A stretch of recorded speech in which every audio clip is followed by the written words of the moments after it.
Well, hello everyone. Welcome to the History Valley podcast with your host, Jacob Berman. Today's show is going to be about why temporal historicity fails. Yeah, there's a little meme that I made using the Terminator 2 advertisement image. Of course, right there in the background, the center of the background, you see why temporal historicity fails. So we're gonna wait for a couple people to get on, and then we'll get right into it.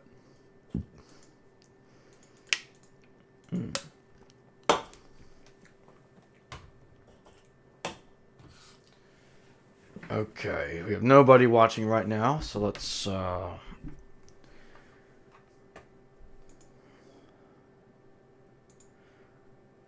wait. Let's wait to get some views.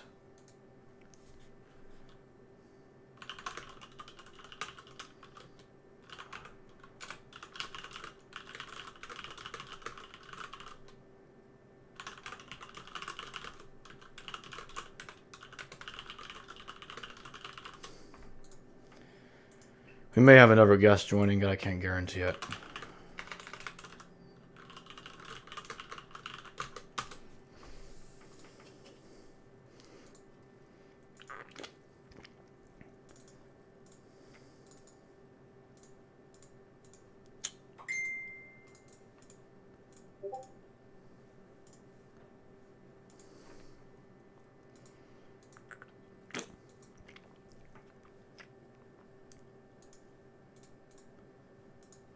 All right, guys, we're gonna go into a break real quick. So I'll be right back. Okay. Let me just get this. Let me get this image here, and let me get Let's play some music. Let's play some YouTube music until we can get the guest in here.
All right, welcome in, everyone. Welcome to History Valley Podcast with your host, Jacob Berman.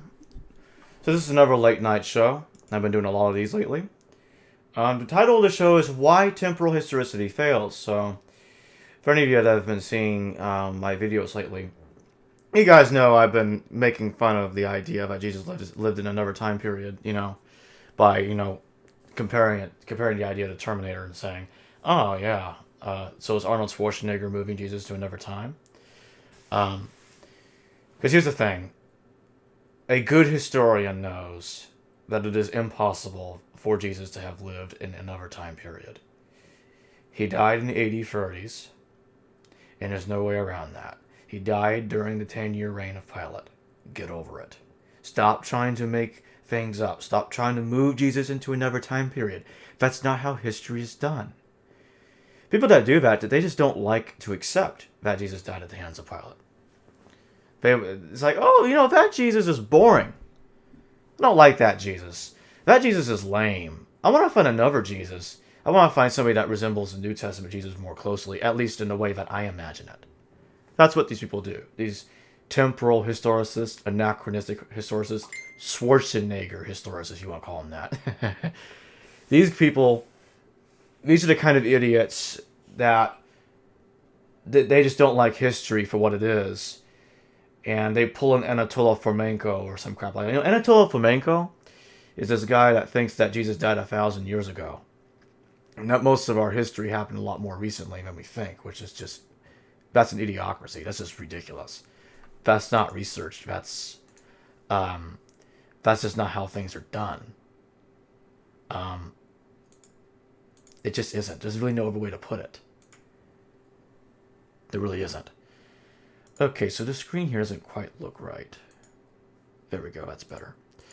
Okay, so we're going to have a guest joining in here. Liran, he's been a frequent guest on the History Valley live streams. Okay, we got 3 people watching right now. Okay. I have sent Liran a link. Hopefully he'll get on in a minute. I'm waiting on him.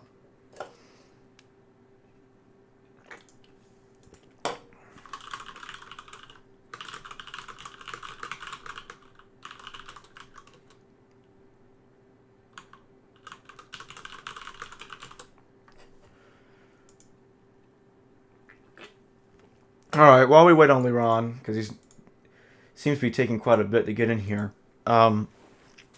let's give an example. A frequent example of temporal historicity that I've been talking about lately comes from this book, and I'm looking for it right now. I don't have it right in front of me. I can get it.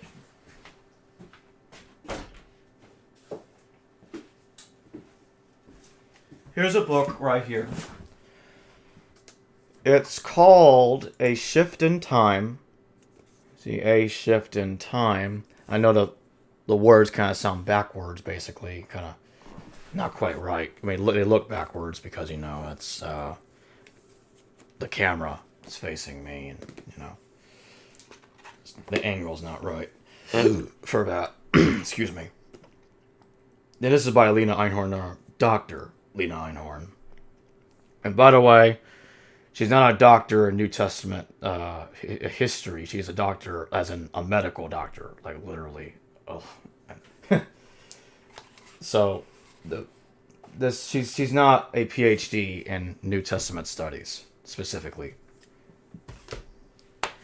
I just wanted to clarify that. Not that I think that actually matters in the sense that, okay, I don't think that someone without a PhD is incapable of researching the New Testament. Of course, I mean, PhDs know more, or typically know more than someone without one.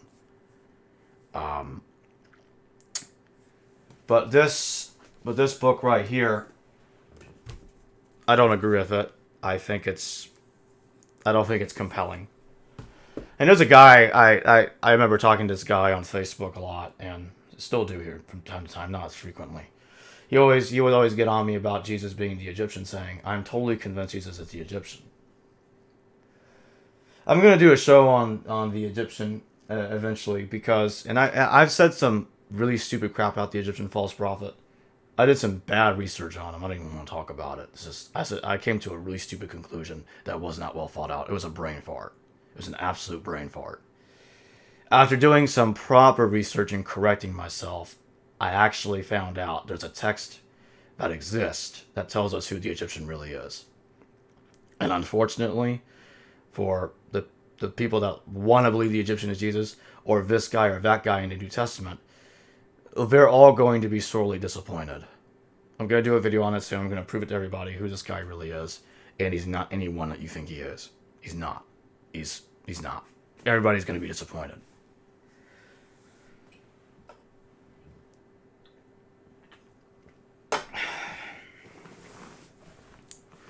So anyway, this book is about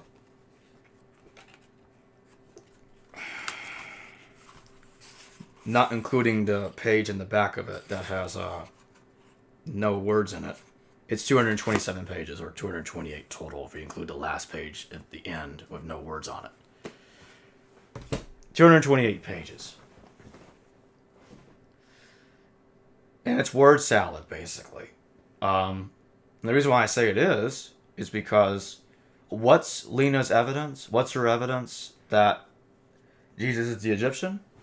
She claims there are lots of similarities between the Egyptian and Jesus. There's really only one. They both hiked on the Mount of Olives. Quite literally, that's the only similarity between the Egyptian and Jesus. They both hiked on a mountain, the same mountain. And that's what one is called parallelomania. Because here's the thing: there are people out there that say,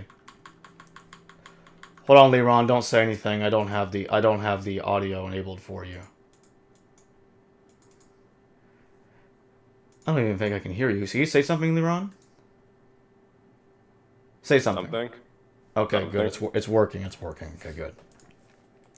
Your sound's going through OBS as well, so the people listening to the stream should be able to hear you. So I'm just going to finish my thought real quick.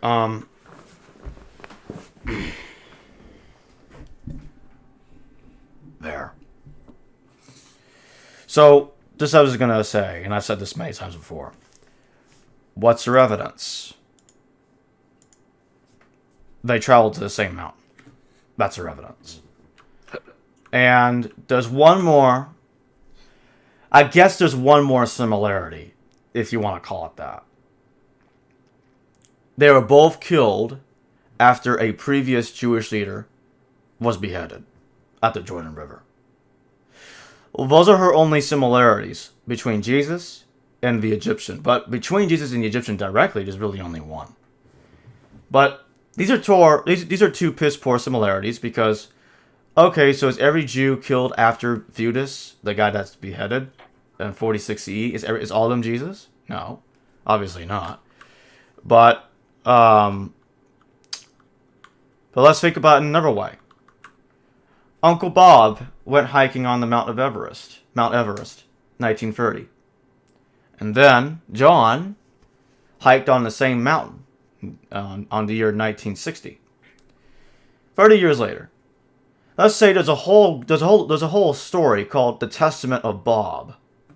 And he's preaching to his followers in the year 1930. And there's no evidence that Bob exists. But there are people that claim, oh, wait a minute, yes, there is. I saw him. So I guess that's evidence. But you don't believe the story because, well, there are no Gospels written at the time. Okay. But there's proof for a guy called John preaching on the same mountain 30 years later, 1960. Two completely different names, right? But they both traveled to the same mountain. But tons of people traveled to Mount Everest. Yes. But because, for some reason, there are people out there that think the evidence for Bob is insufficient, even though it's... I mean, why do you need more evidence? I mean, why is it so hard to believe Bob went to Mount Everest?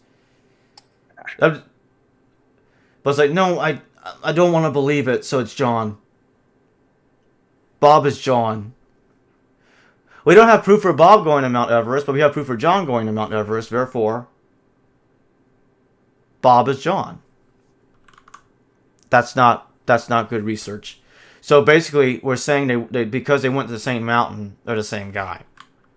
In the same token, Theudas is not John the Baptist because they were both beheaded at the Jordan River, which is what this book argues. And by the way, she wants you to believe that the John the Baptist passage in Josephus is a forgery. So that way she can get you to believe John is Theudas. Now, I'm gonna say this. This might piss off some people in the audience, but it's a true comparison here. Does that remind you of somebody? Yeah, just keep that in mind. Oh, that's an interpolation, so I can get you to think this. So keep that in mind.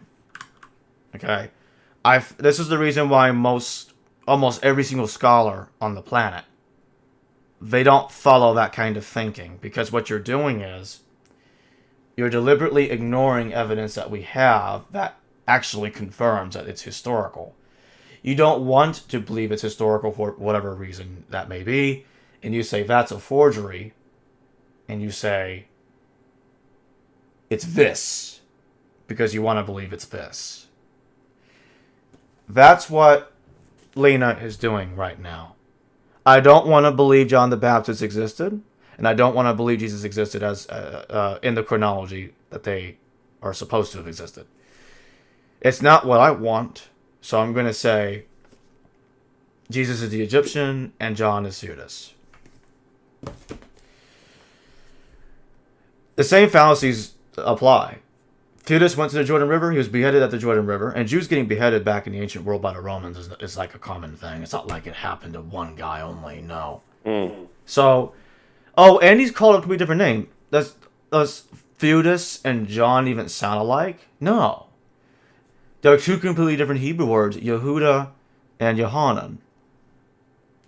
So, even in Greek, Theudas, Johannes, come on. Why give the guy a different name? Why? I mean, I can see. I'm almost done. There are certain cases where we know that, okay, well, the name was misspelled. There's actually, it's very rare, by the way, and it would take extraordinary evidence to prove it, which is very, very rare. And I've even shown you examples of what extraordinary evidence like that looks like for proving something like that actually happened in that way. But it's very rare. Very, very rare. Unless it's done on purpose, then it becomes a bit less rare. But, yeah. Well, that's kind of the same thing I just said. So, I mean, anyway, okay. I mean, it is typically done on purpose for, I guess, in terms of disassociation. But again, it even takes more evidence to prove that was the case. Yeah, it's slander, like how Bar Kokhba were called Bar Koziva to make him look bad, because it's kind of a slur in Hebrew, because Koziva sounds like falsehood. So they made Bar Kokhba, which means son of the star, and saying son of the lights. That's an example right there of a word being slurred into something else. Right. But it's well known. It's not like done an accident. It's like, you know who I'm talking about. They just gave him a different name to screw you up. Right. And on a different show in the future, we're gonna talk about the examples I've been talking about. I've already talked about it, but not. I didn't present it in a very astute way. I don't think so. I'm gonna do that eventually. It's like how Trump calls all of his political opponents lying Hillary and Sleepy Joe and stuff like that. It's like, okay, that's not his real name, but it's funny. And they say the same thing about him. I don't really want to get into, No, I'm just giving a modern example of something. I know you're just giving an example, but let's make sure we don't go further down there. Okay. I'm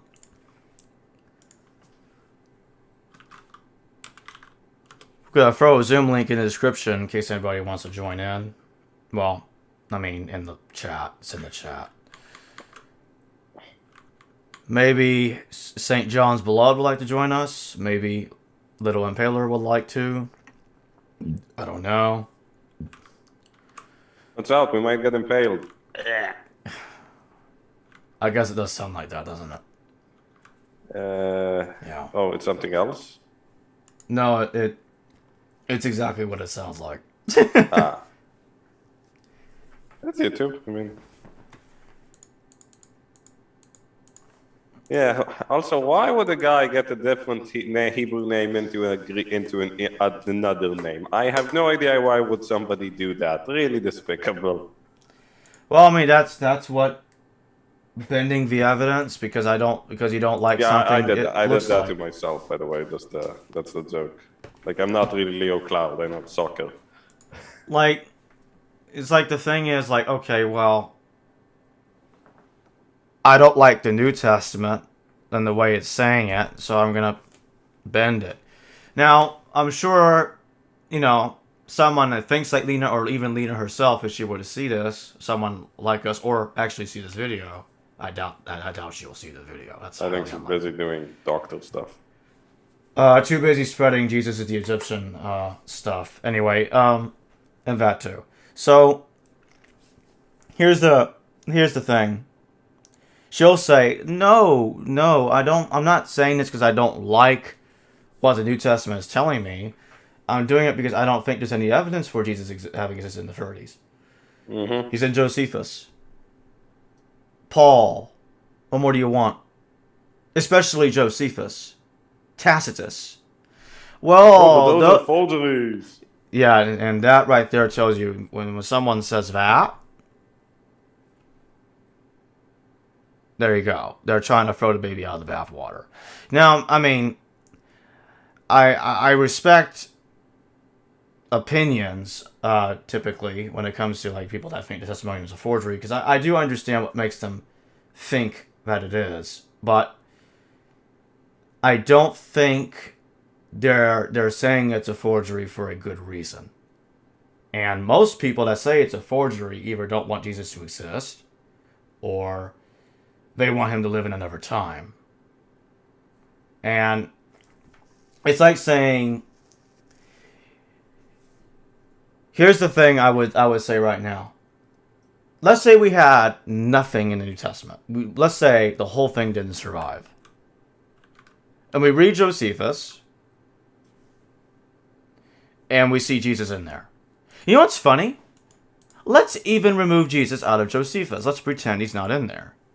What if all we have is Tacitus? And he talks about Christ being crucified during the reign of Pilate. You know what would be funny? No one would question it. No one would question what Tacitus said. No one. And that right there tells me there's a problem with people saying that, okay, it is a forgery. It is. And that's what people like Dr. Steve Mason or other people like him, I don't remember their names off the top of my head, will come out and say, that's not logical. We have good reason to believe that Josephus did mention Jesus. And that's that. And I have his book, by the way, back there somewhere. What's it called? Josephus and the New Testament, I believe. It's a pretty good book. I recommend it to all my viewers. Especially mythicists, people that don't believe Jesus existed. Definitely check out that book as soon as possible. That's all I can really say. It's like, it sounds to me their logical thinking isn't taking place. And either somebody doesn't want him to exist because it violates their belief system, or they want to toss Jesus into another time period for the same reason. Now, I don't mean to offend anyone that thinks that one of those two things is the case, but the thing is, when I keep hearing from people saying, Jacob, there is no evidence for Jesus outside the New Testament, and I mentioned Tacitus and Josephus, or even, I think even Suetonius, they'll say, but those are all interpolations. Okay, well, then I ask this question. How many more interpolations does it take before we say Jesus existed? Ew. It's That's my problem. Like, is everything an interpolation? Because you know what that sounds like to a mainstream historian. You don't want something to be true, so you say everything's an interpolation. I'm an interpolation. You might as well be. I guess you're not even here. I don't know. Actually, I'm an AI that you just made up, so you'd have somebody to stream with you. That's what people do to get Well, maybe views. maybe This it's like day and Ralph age. Ellis. Maybe I am you, and we're bilocating. I don't know.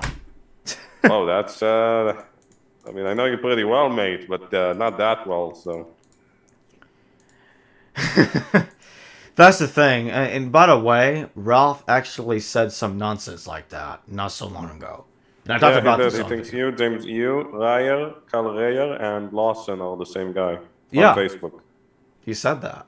He thinks so somehow those other two guys are bots, or one of them is the other two. I don't know, depending on which Or way. the sock puppet. I think the sock puppet account is what he was insinuating. Hey, St. John's beloved. I know you commented on that debate that I did with Ralph recently on Neil's channel. I'm sending you a link to the Zoom call. Why don't you come join in? Come join. We have fun here. Yeah. We really do. This is fun. This is like the Yeah. highlight of my day. I might get another Coca-Cola. I'm going to wait for St. John to join in. Right, Saint John. But yeah, I don't beloved, mean Saint John beloved. disrespect to... I don't mean to disrespect people that believe those things, that Jesus lives in over time, or, Jesus didn't exist. I do understand what fallacious reasoning led them to conclude those things. But I just don't buy it. And I can't say it in a nicer way than that. I really can't. Now, if you go out and start claiming that 20 men are the same guy like Ralph Ellis, then that's going to change the story. I don't respect people that think like that. 20 men are the same guy. That's, something's wrong there. Something's not right. If someone starts thinking like that, I mean, that's like going way off the steering wheel. Okay, that's like going too far, and then going farther. It's like Ralph. It's like Ralph saying, "I believe that, when you go on a freeway, it's like he's going to be saying the opposite direction is the direction also in front of me." You might as well start saying it's the same direction, and he starts turning around, believing it's still the same direction he's going to, because in his mind everything's the same. He could go off a cliff at that rate, and he wouldn't notice. Yeah, he'll still think he's on the road.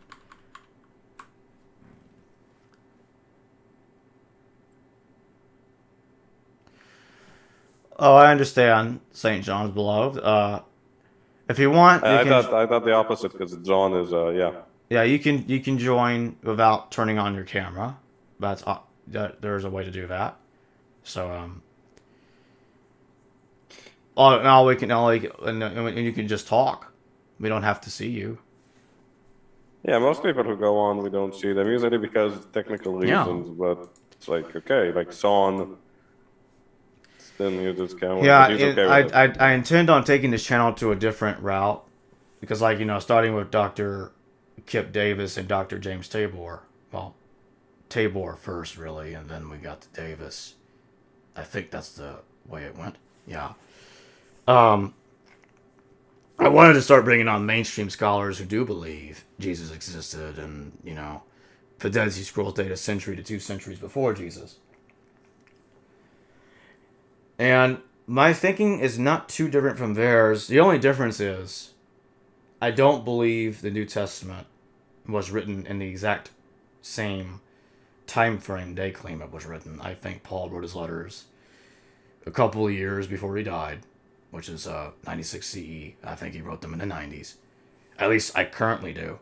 I can still be persuaded he wrote them in the 50s, but I think it's unlikely that he wrote them in the 50s, because the characters that he mentions and the story and the things that he knows about doesn't fit that time frame. Other than that, Paul does tell us he met people. He never met Jesus. He had revelations. He saw Jesus in visions. Paul says he did meet people who did meet Jesus. Now, Ephesus might tell me, no, Jacob, he actually never said that. Not in those precise words. He met James, the brother of the Lord. And if one just reads the second apocalypse of James, it turns out James was the son of Theudas. And if you go to the Gospels, you can find Theudas in there. He's called Thaddeus. This is the guy that got beheaded at the Jordan River, by the way, on 46 CE. And who's Thaddeus? He's the brother of Jesus in the Gospels. So there you go. Paul knew people or knew families of people that met Jesus in the past. And that, to me, can't be explained if Jesus didn't exist. It can only be explained if Jesus did exist. Here's another example. Paul tells us that Jesus was crucified. Now, someone said, oh, Jacob, he was crucifying demons in outer space. Okay, well, does Paul actually say that anywhere? Now, I did another interview with Dr. Richard Carrier recently, okay? And I want everyone to pay attention to it because Dr. Carrier says something that I think is the Achilles heel of mythicism. Like, what he said during the video, I was actually surprised that he admitted it. I never saw him admit this before. As in any other video that I know of. He could have admitted it before and I didn't know about it. But he tells us... I've seen a lot of his stuff and I haven't seen him say that. Yeah, what I'm about to say is he said, Jacob, I don't think... He says... No, I'm sorry, that's not how he said it. He says, Jacob, Paul never explicitly says that the rulers of the age who crucified Jesus were demons. So he admitted to me, on record, and it will be there when it comes out on the channel. I'll even make a separate clip about it, because I think it's a big deal that he said that. He says that there's no proof that the people who crucified Jesus were actually demons. Now that's a serious issue for mythicism, because he just admitted.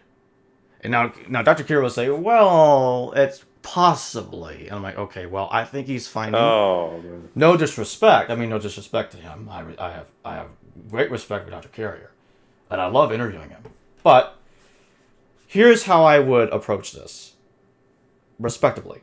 I would say, okay, I'm happy that you pointed that out, Dr. Carrier, but it may be eventually in another interview I'll ask him about that. Like, if that's, in his opinion, is that paradoxical for mythicism?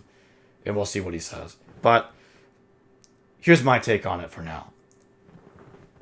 I'm like, okay, well, since you just admitted to me something that is true, that Paul never says that the demons, that the rulers of the age were actually demons, then the only other possibility is that they were men.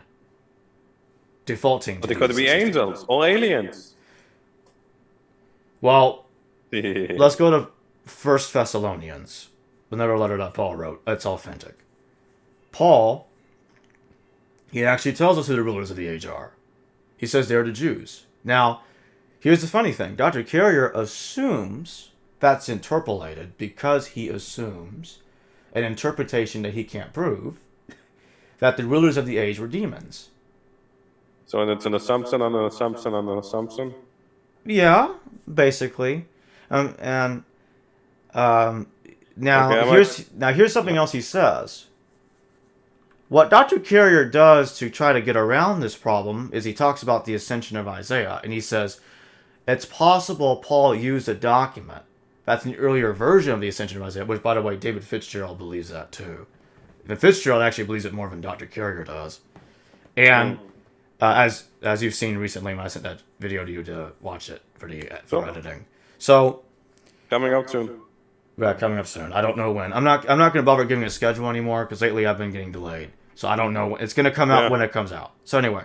But it's not going to be a lot of time, so don't worry too much about it. Right, but I'm not even going to bother estimating either because, lately it's been weird. My schedule's been like really just off the rocker. Okay, let's take a break from that real quick. Let's answer a question here. Christopher Malloy says thoughts on James Tabor and Simica Jacobiza's, I have a hard time pronouncing Simico's last name. Jacobivici. Jacobihisi. Vici. Vici. Like Vini Vidi Vici. Like Da Vinci almost? Similar, yeah. Jacobovici. I think that's how he said it. I heard it someplace else and some other guy. For those that don't know, Liron knows Hebrew, so he's correcting me on pronunciations, which I appreciate. Yeah, okay, so anyway, I'll just call him by his first name, Simiki. Simcha. What? Simcha. His name is Simcha. Hold on a second. Hold on.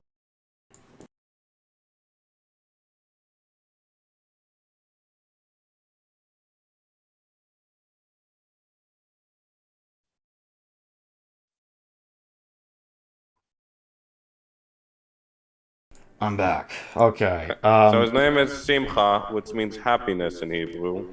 And his family name is Jacob. I'm probably going to fuck that up for the rest of my days. I don't know. So, pronounce his whole name for me. Simcha. Simha. Jacobo Vici. Simha Jacobo Vici. So Simha Jacobo Vici. Yeah.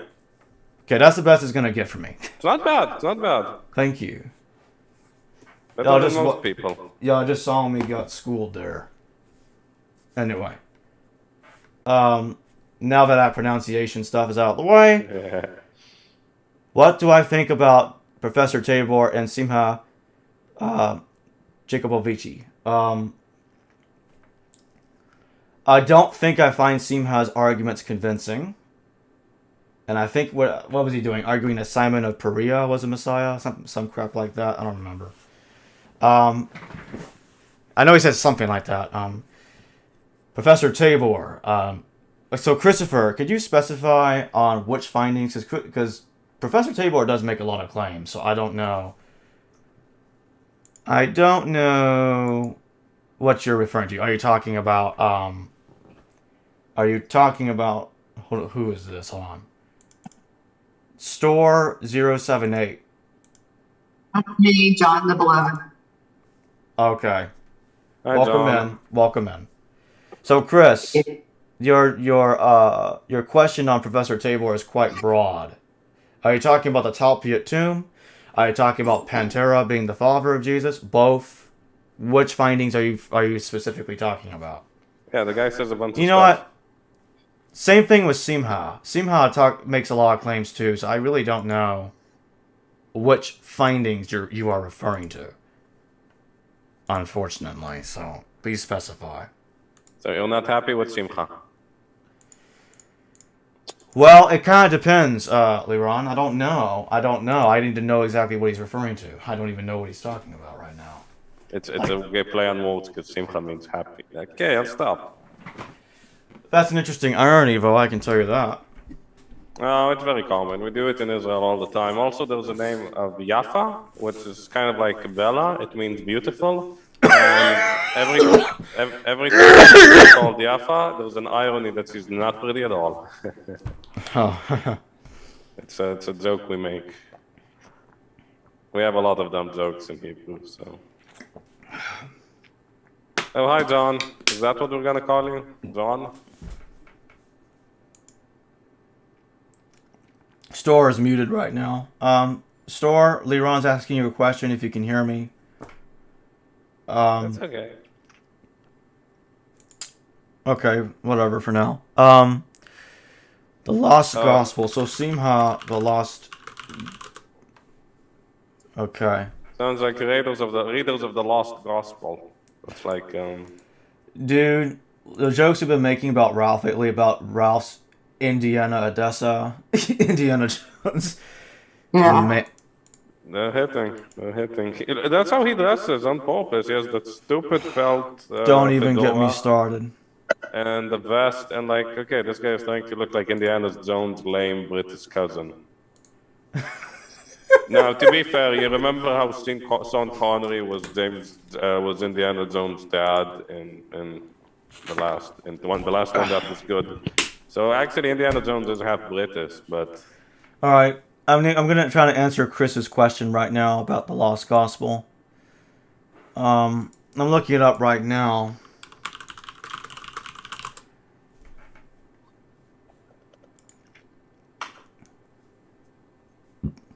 I think I've heard of this book before. I'm gonna be honest with you, Chris. I haven't read this book. I have not read this book. I need to get it, but I have not read this book. I can't give an opinion on it at this time. I need to get his book, give it at least a thorough read. I'm not even partially familiar with it, so I can't even give a quasi opinion. Anyway, I could give you an opinion on Tabor, though, Chris. I find his Talpiot tomb argument to be, I think it's compelling. I think his claim that Pantera is the father of Jesus is also interesting, and probably true. I'm trying to be tactful about this right now, because like Christopher Lawson also makes a good he has some good arguments. St. John's Beloved left. I wonder what happened.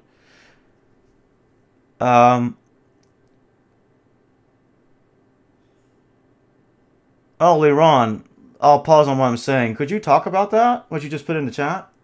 Okay, so full disclaimer, I know a relative of Simchat Zakubovitzi, and is he a relative of his? I don't know, but they have the same family name, which is pretty rare, and he's from the same city. And he's from the same city this guy is originally from. It's a pretty good chance. So it's up there. I mean, Jakubowicz isn't an incredibly rare name, and everything else doesn't contradict it. I know that guy. I don't like him. I used to work in Petah Tikva, which is the city this guy's in a perfume warehouse, and there was a guy there with that same name, and he looks really similar. That's for freaking sure. Wow. And screw that guy. I got fired because of him. He was the manager. Fuck him. Damn. So full disclaimer, I don't like the guy's family. Who I think is his family. Yeah, that's kind of the funny thing. You go in Israel, you ask, oh, you have this family name. Are you related to this guy? I was like, yeah. It's always yeah. And the other things Israelis ask themselves, oh, well, were you in the army? Okay. Do you know this guy and this guy?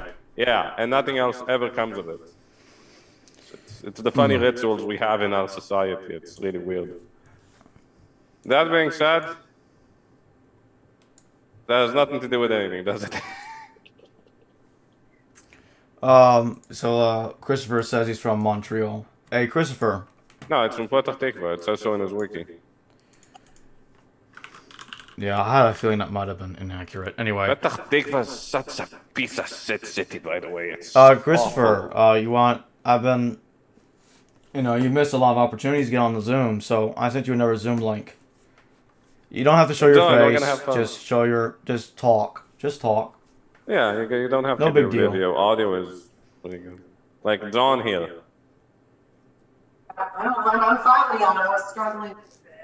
I have a new computer. Hey, Store, could you put your mic or your phone, whatever it is, closer to your face, because your audio is a little distant, muffled. Mm-hmm. Can you hear me now? That's a lot better. Yeah, okay. That's better.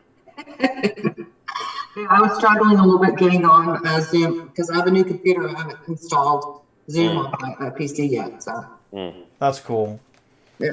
So, I know you've commented, you've seen the debate between me and Ralph Ellis. What did you think about the debate? I'm gonna be honest with you. I've been following Ralph for a while because I'm kind of an Advent Christian, and I've been following his books and listening to his, he he takes topics from his book and he posts it on his Facebook, and I guess that's part of him trying to sell his book. Yeah. And every time I've heard him try to do parallels between Jesus and Josephus or King of Edessa, I'm just appalled. Right. No, you're not appalled. You're John. Yeah. St. John the Beloved is my patron saint, so that's his name. But just today, Welcome him and I have been talking on. Again, he's still pushing his agenda, and we were talking about he was talking about Jesus being Josephus and the king of Edessa. And we got into a long topic. I probably have to open it up to recall every bit of it. Do you comment on his Facebook post as well? Oh yeah, he called me the devil. Are you? I had a feeling you were Tina Ball. I'm the devil. Yeah, I know, right? Yeah, because you what you were saying reminded me of her. Yeah. Yeah, and so I'm Tina Beal there. That's my real name is Tina Beal. So Tina I'm Beal, Tina okay. Beal on Facebook. Yeah. So, but I use St. John the Beloved because I do videos, prayer videos and stuff. And so Yeah, it's really weird. He it's like when I go through his books and I count how many people he thinks is Jesus, it's about 23 people. He thinks Jesus is 23 different people at the same time. I'm like, well, he has a following, he has a following. Oh, I know he does. It's concerning. He's British, right? He's British. Yeah, he is. Yeah. And so Britain's in a real bad way right now. I mean, there's a lot of witchcraft and occultisms going on in Britain. And so that's why he has a following because let's just say, I could talk all night about it. But typically, I prefer to say I think the cause is I think Ralph is a very paranoid person, and I think his followers are very paranoid people. Well, they're going to be because of the spirit they keep company with. They're going to be they're going to live in fear a lot. Hey, Christopher, welcome in. Hey, Jacob, good to see you. Hi, Chris. How you doing, Chris? Pretty good. Yeah. So, I was bringing up Simcha. So, yeah, I came across this recent video and book that I was unaware of about the lost gospel, and this sort of builds upon his findings with James Tabor regarding the Jesus family tomb. And I was just curious if you had heard about it or had discussed it with Mr. Tabor. I haven't had a discussion with Professor Tabor about Simha, but perhaps in another point in the future when when and if he comes back on this channel. But like I said before you came in here, I have not read this book, so I can't really give an informed opinion on this lost gospel that Simha's writing about, whatever that's supposed to be. I'd be very careful about anything that's called the lost gospel. Yeah. So what's happening, throughout the ages, these same heresies have arisen in public and in social settings. These same kind of heresies and these books that are associated with these heresies have risen up through our culture from ages to ages. Apparently back in 1245, I think in Paris, they had a huge book burning. And they wanted to burn the Babylonian Talmud because it was so filled with heresies. And Ralph Ellis refers to the Babylonian Talmud all the time. It's not the correct Talmud. It was a rewrite done like in 345 AD.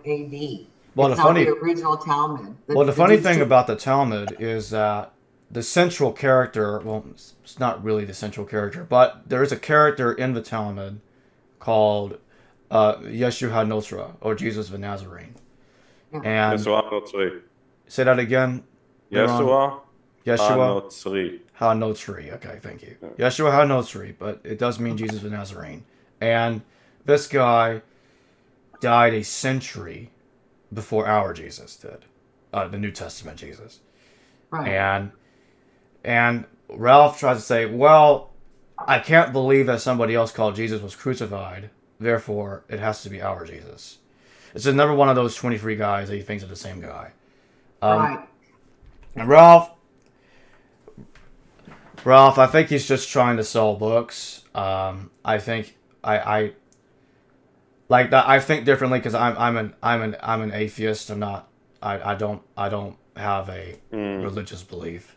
Yeah, that's why I kind of wanted to just kind of align you with a different way of thinking in this regard, right. Because what you're seeing a whole lot of Gnostic text being used as a platform in these books. There's a huge trend in the occult agendas. It includes everything from star seeds to spaceships to aliens, and it's all deeply entrenched in the occult.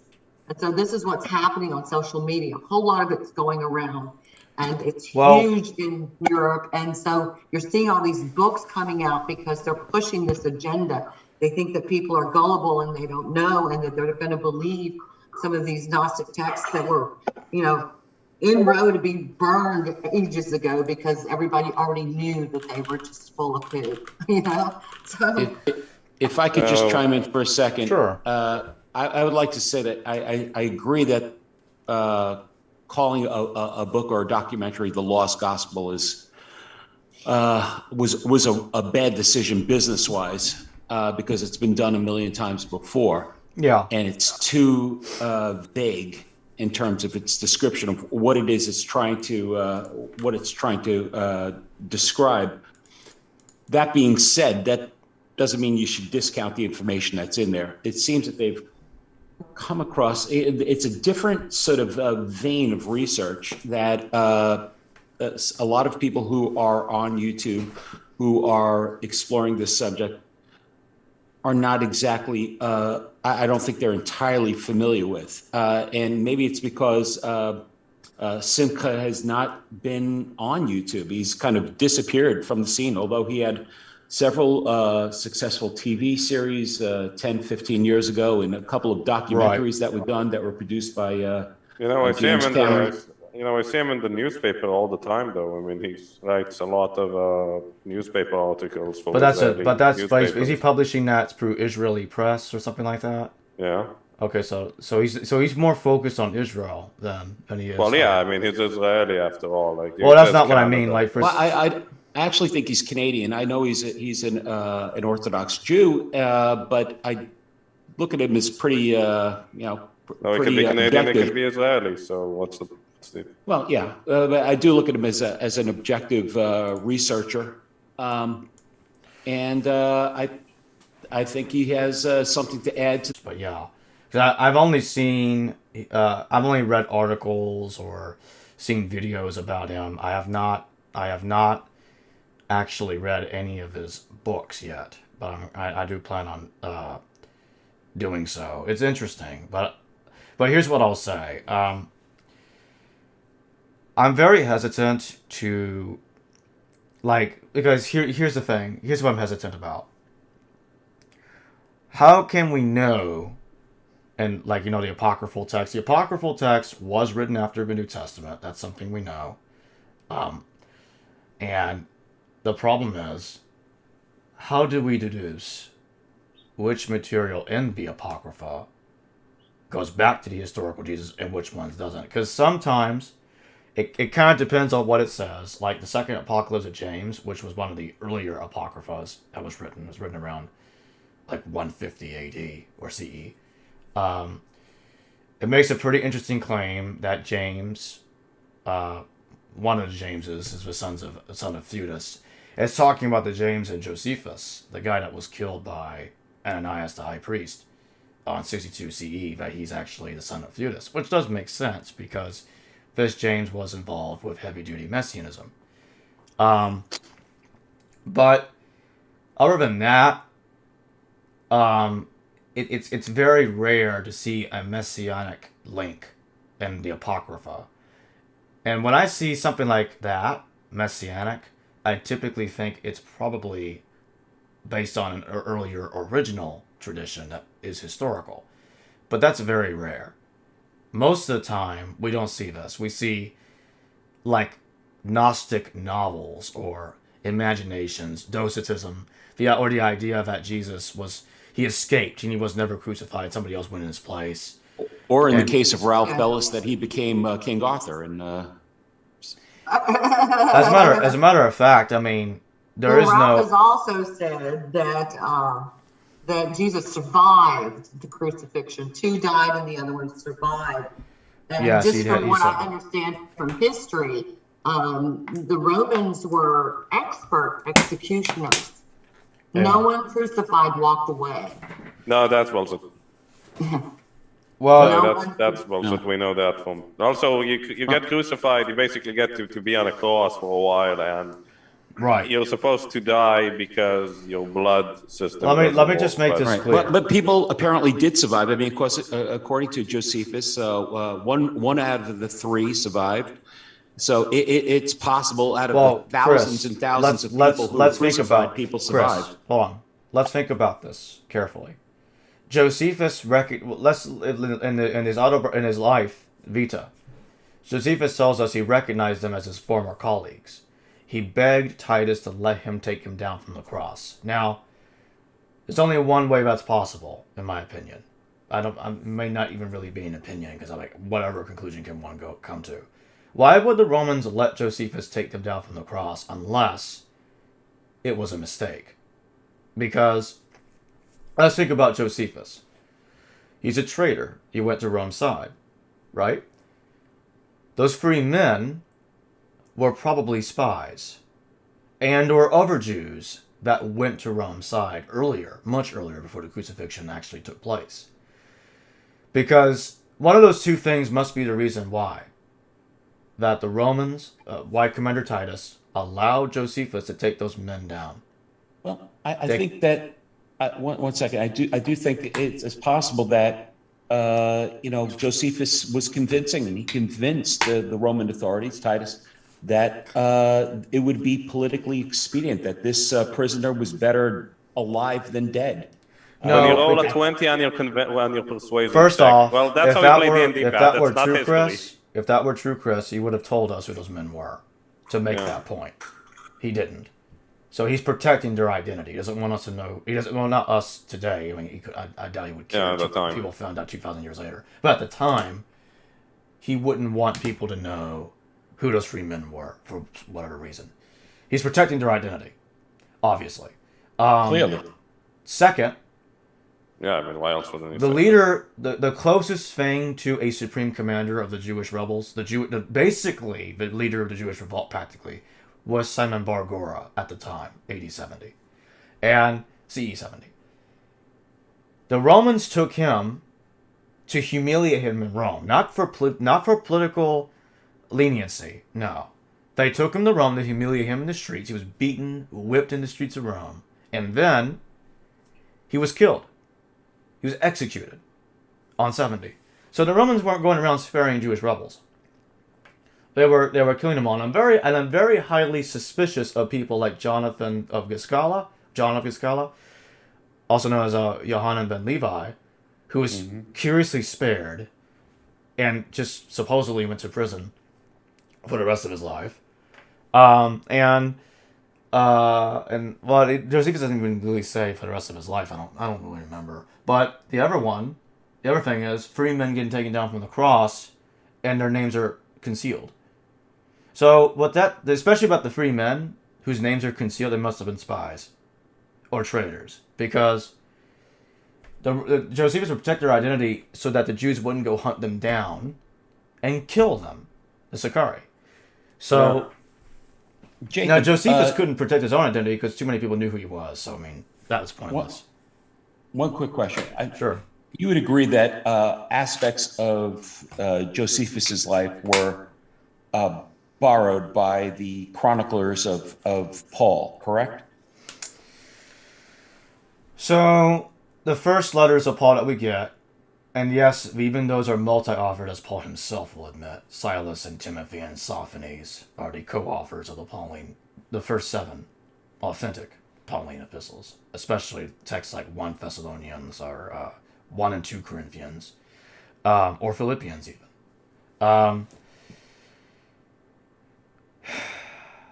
I'm not sure if Paul borrowed from Josephus, except for the strange coincidence, and I don't really think it's a coincidence, in 1 Corinthians 15, he talks about this 500 guys who supposedly witnessed Jesus, and the New Testament never mentions them again, ever.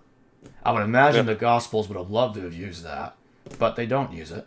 And it's accepted by academics that the Gospels are written after Paul, because Paul's not familiar with the Gospel material. He surely would have used it if he thought Jesus said things that were more like the way he thinks, and he doesn't do it. So, 1 Corinthians 15 about the 500 men might be an analogy, or allegorical reference to the King Zamaris fleeing from beyond the Euphrates with 500 royal cavalry guarding him. It could be lifted from Josephus. Or Josephus and Paul were both aware of the same thing. It could have gone either way. I don't really have an issue one way or the other. Acts? The book of Acts is a different mess. Acts certainly seems to be confusing aspects of Josephus' life with Paul. Possibly. And even that, I'm not entirely certain, actually, now that I think about it. It's kind of hard to be sure when a confusion's going on. That doesn't help Ralph, by the way. It's actually more evidence that Paul isn't Josephus. I mean, Paul being Josephus is nonsense. I don't care when Paul was born or when he wrote his letters in the first century.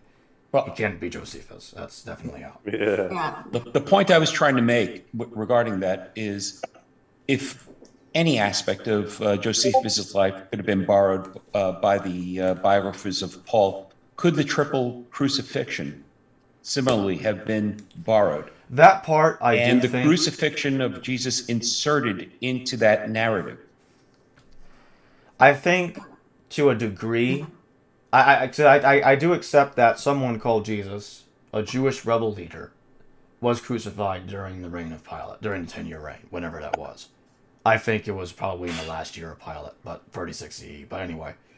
And that's primarily because the four Gospels all claim Jesus was killed after John the Baptist. So 36 CE would sound right, because that's when Josephus claims John was killed anyway. As for the way the Gospels describe the crucifixion, which is suspiciously similar to those three guys. Oh, by the way, the earliest author that I know of that came up with this idea is Hugh Schoenfield. Hugh Schoenfield, who Ralph Wells will never admit he probably got his ideas from, talks about Joseph of Arimathea. He wrote this book called The Passover Plot, published in 1965. He's passed away. I don't remember when he died. He died a long time ago, probably around 80. I'm familiar with it. 1970. Are you not familiar with him, Chris? I couldn't understand. No. Okay. Hugh Schoenfield. I've heard of it. Yes, I'm familiar with it. Yes. Okay. Hugh Schoenfield thinks that the crucifixion of Jesus, at least the way the Gospels describe it, sounds suspiciously cognate to Josephus taking down three guys from the cross. And it's so specifically parallel that he finds it improbable that the same thing happened in the same century in that very same way. That Joseph took down three guys from the cross, receiving permission from a Roman governor to do so. Two had died and one survived, and it kind of sounds like the two thieves, Demas and Dumachus, who died on the cross, they're named in the Apocrypha. They're not named in the Gospels. At least I don't think they're named in the Gospels. I don't remember. I don't think they are. And the one that survives, the third one, is Jesus, or he resurrects from the dead. One of those, like, seems to be analogous to the third man surviving the cross. I find it to be a highly convincing argument, but that doesn't eliminate the historicity of Jesus. He still existed. He was still crucified at the hands of Pilate. It just means the gospel authors were transposing a story in Josephus and like projecting it onto Jesus' life. That's basically what that means. In another way, like, when Paul says I think it's in 1st or 2nd Corinthians, I don't remember which letter. Somewhere in there he says, Paul states that Jesus supposedly said, "My flesh is bread and my blood is wine." And that does sound something from the Bacchae. The Bacchae says that, and I'm Dionysus, some pronounce it Dionysus, so I'll just go with Dionysus. Dionysus, the Greek god who dies and rises again, he's also called Bacchus by the Romans. He can create wine miraculously, and he was torn apart by Titans, according to the story, and they ate his meat off his body. They ate him, and they drank his blood. And it does sound a lot like, suspiciously like, the way Paul talks about Jesus saying, "My flesh is bread, and my blood is wine." So that's because a Jew would never condone this, because this is like cannibalism. They would never condone this in Judaism, or they would never say the blood is wine. It's heretical to Torah orthodoxy. Go ahead, Chris. Do you- It's also kind of gross, I think. This must. Let me just interrupt here real quick. I've been kind of quiet, but I wanted to speak up. Okay, sure. You know, it is really difficult for any of us here to sit here in 2021, October 31st, 2000. Well, yeah, it's 12:20 here in Houston anyway. I'm from Houston, Texas, by the way. And to really be able to wrap our heads around what life was really like in the ancient days. Often I make this argument. You know, today everybody goes to school, everybody learns to read and write. And I tell you, my father grew up here in Texas, and less than 100 years ago, it wasn't required for everybody to go to school and read and write. So there's a dynamic in the languages, in the ancient languages, that existed that we don't always conceive today. And the first dynamic is not everybody understood their language well or had scholarly capabilities. People still don't understand their language well. What's the point? Well, that's what I'm saying. The point is that, you know, the interpretations were different. The language was different. I mean, I even watched this video on how to pronounce proper ancient Egyptian. And, you know, throughout time and history, they've added places, they've added letters in the places that had no letters. Most of the ancient Egyptian language was really mostly just from the alphabet. It wasn't the vowels, it was the consonants. No, they added, the same situation happened in Hebrew. You see, for Hebrew letters, the vowels are represented by a type of dots you put near, above, or in between the letters. Yeah, my mom's German, and so I'm really, you know, familiar with the umlauts and the different dots. No, this is an umlaut. A letter with an umlaut is a different letter. Yeah. It's just a different letter. This is like, for example, you have a V, and you put the thing near a V, and it becomes vo, vu, and such. That's what you call that's what you call missing script. So here's what I'll say. Like in Egypt, they had the same thing. It's not too controversial. It's like you're familiar with it. It's like what Arabic I'll has say. it too. It's like I'll just jump in here and say, a lot of these comparisons, they are a bit speculative. They are. And I admit that several times, which is another difference between me and Ralph Ellis, because Ralph is like. Well, when I do my topical studies on the Holy Scripture, and I look for consistency, because you know, I'm a different person. So you know, but I'm mature. I'm not going to insult anybody, but I don't want to be insulted either. I'm a completely different person, and my faith is so intense that it would probably make me scream.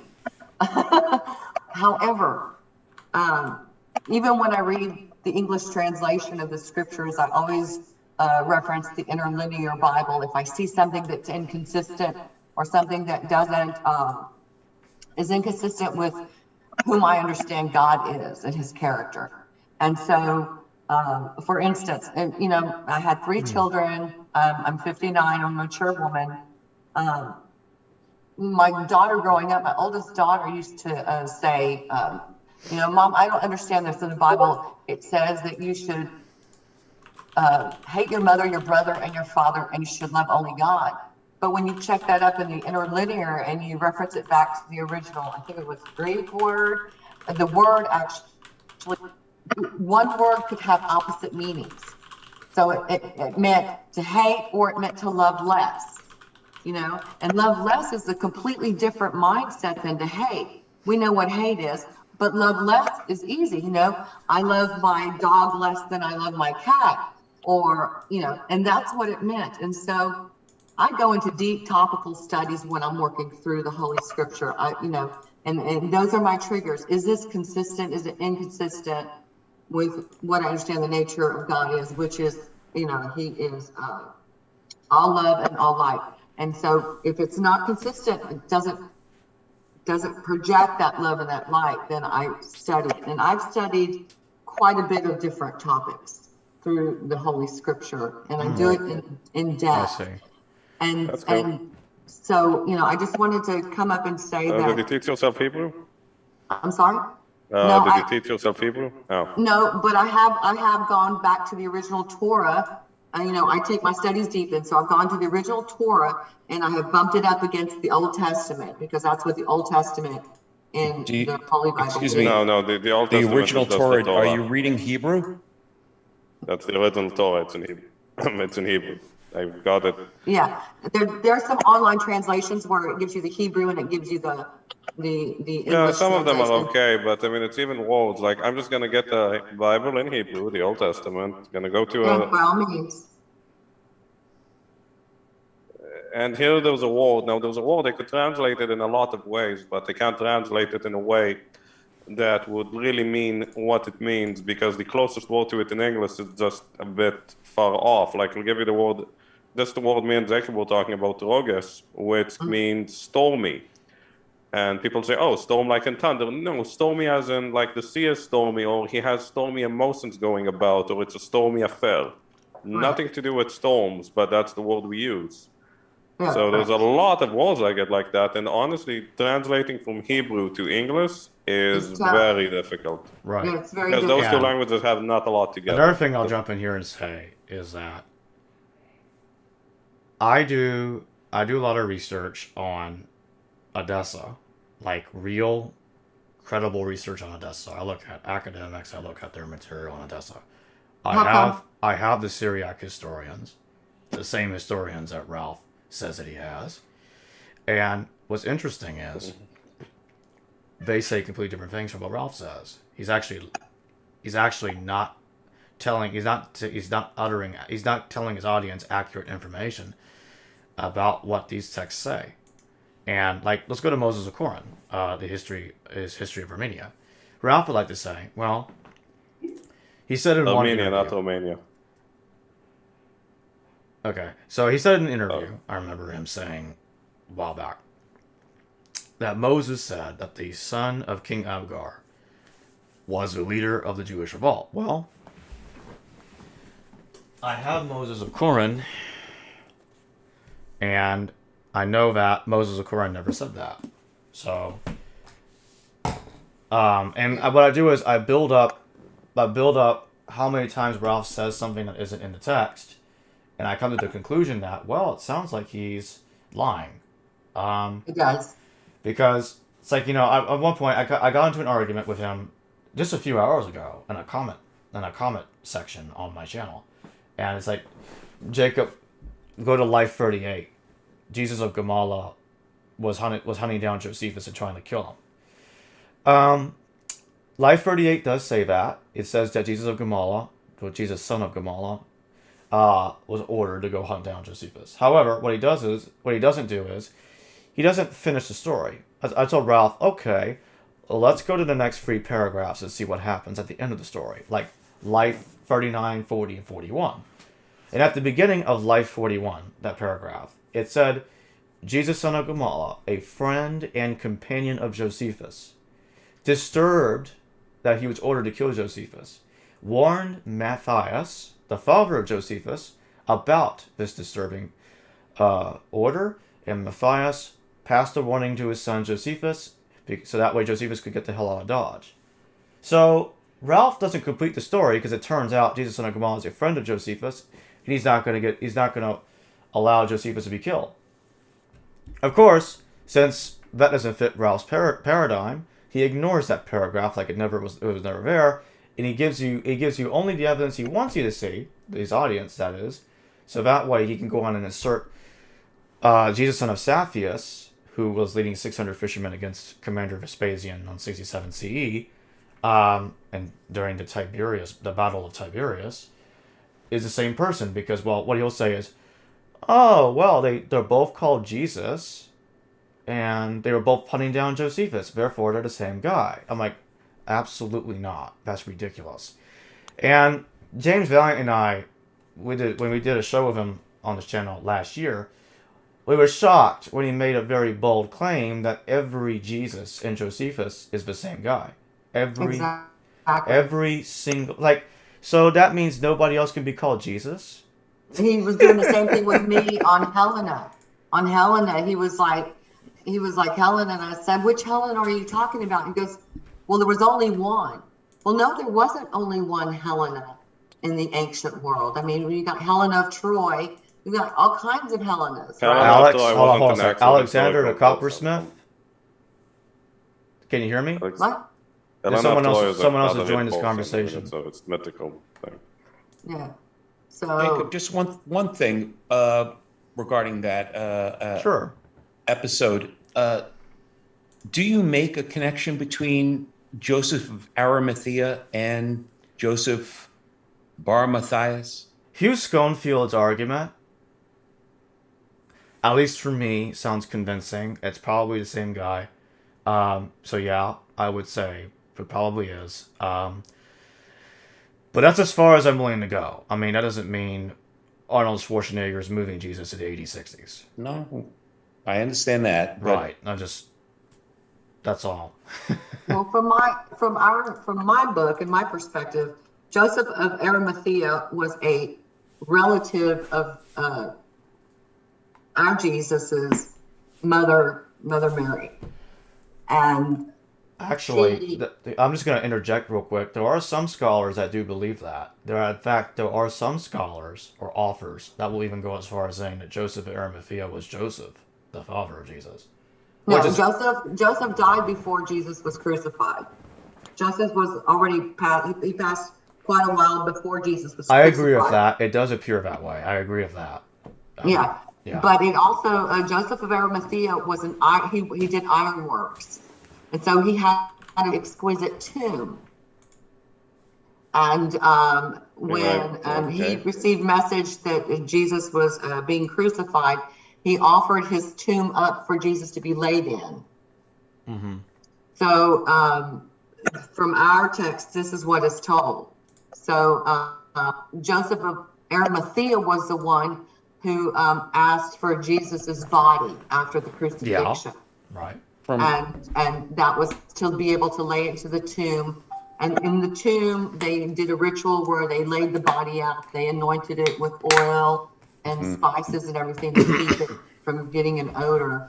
And that tomb was where apparently Jesus had risen from, where he came back to life. Within the tomb, he came back to life. So the story is that the stone was in front of the tomb, and Mary of Magdalene had come. It was the third day, and Mary of Magdalene had come to approach the tomb, and the stone had been rolled away, and there was an angel of light sitting on the place where they laid Jesus out. And the angel said, "Are you looking for Jesus the crucified?"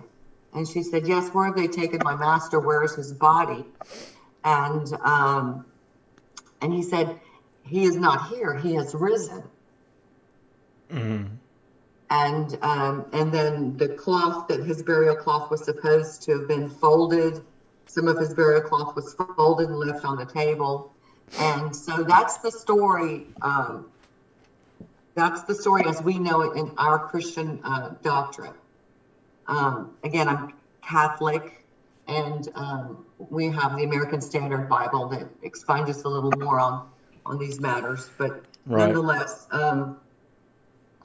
again, I think there's a whole lot of diversion of names and trying to paint a picture. My problem with Ralph Elias, of course, is I see he's trying to rewrite history when he wasn't even alive in that age, and to me, that's a little bit absurd. Well, I mean, Ralph has created a fantasy land because he doesn't like history the way it is, so he wants to create. I mean, here's the interesting thing. I mean, I think Ralph has his own personal agenda, and I think he just went way off the train tracks. No scholar, I know no scholar. I've never heard of a single scholar in academia, and I've had academics on this channel several times, and will continue to in the distant future. Thing is, not a single scholar agrees with a word coming out of his mouth. And here's the thing: he bends history so much. Let me whip out this one.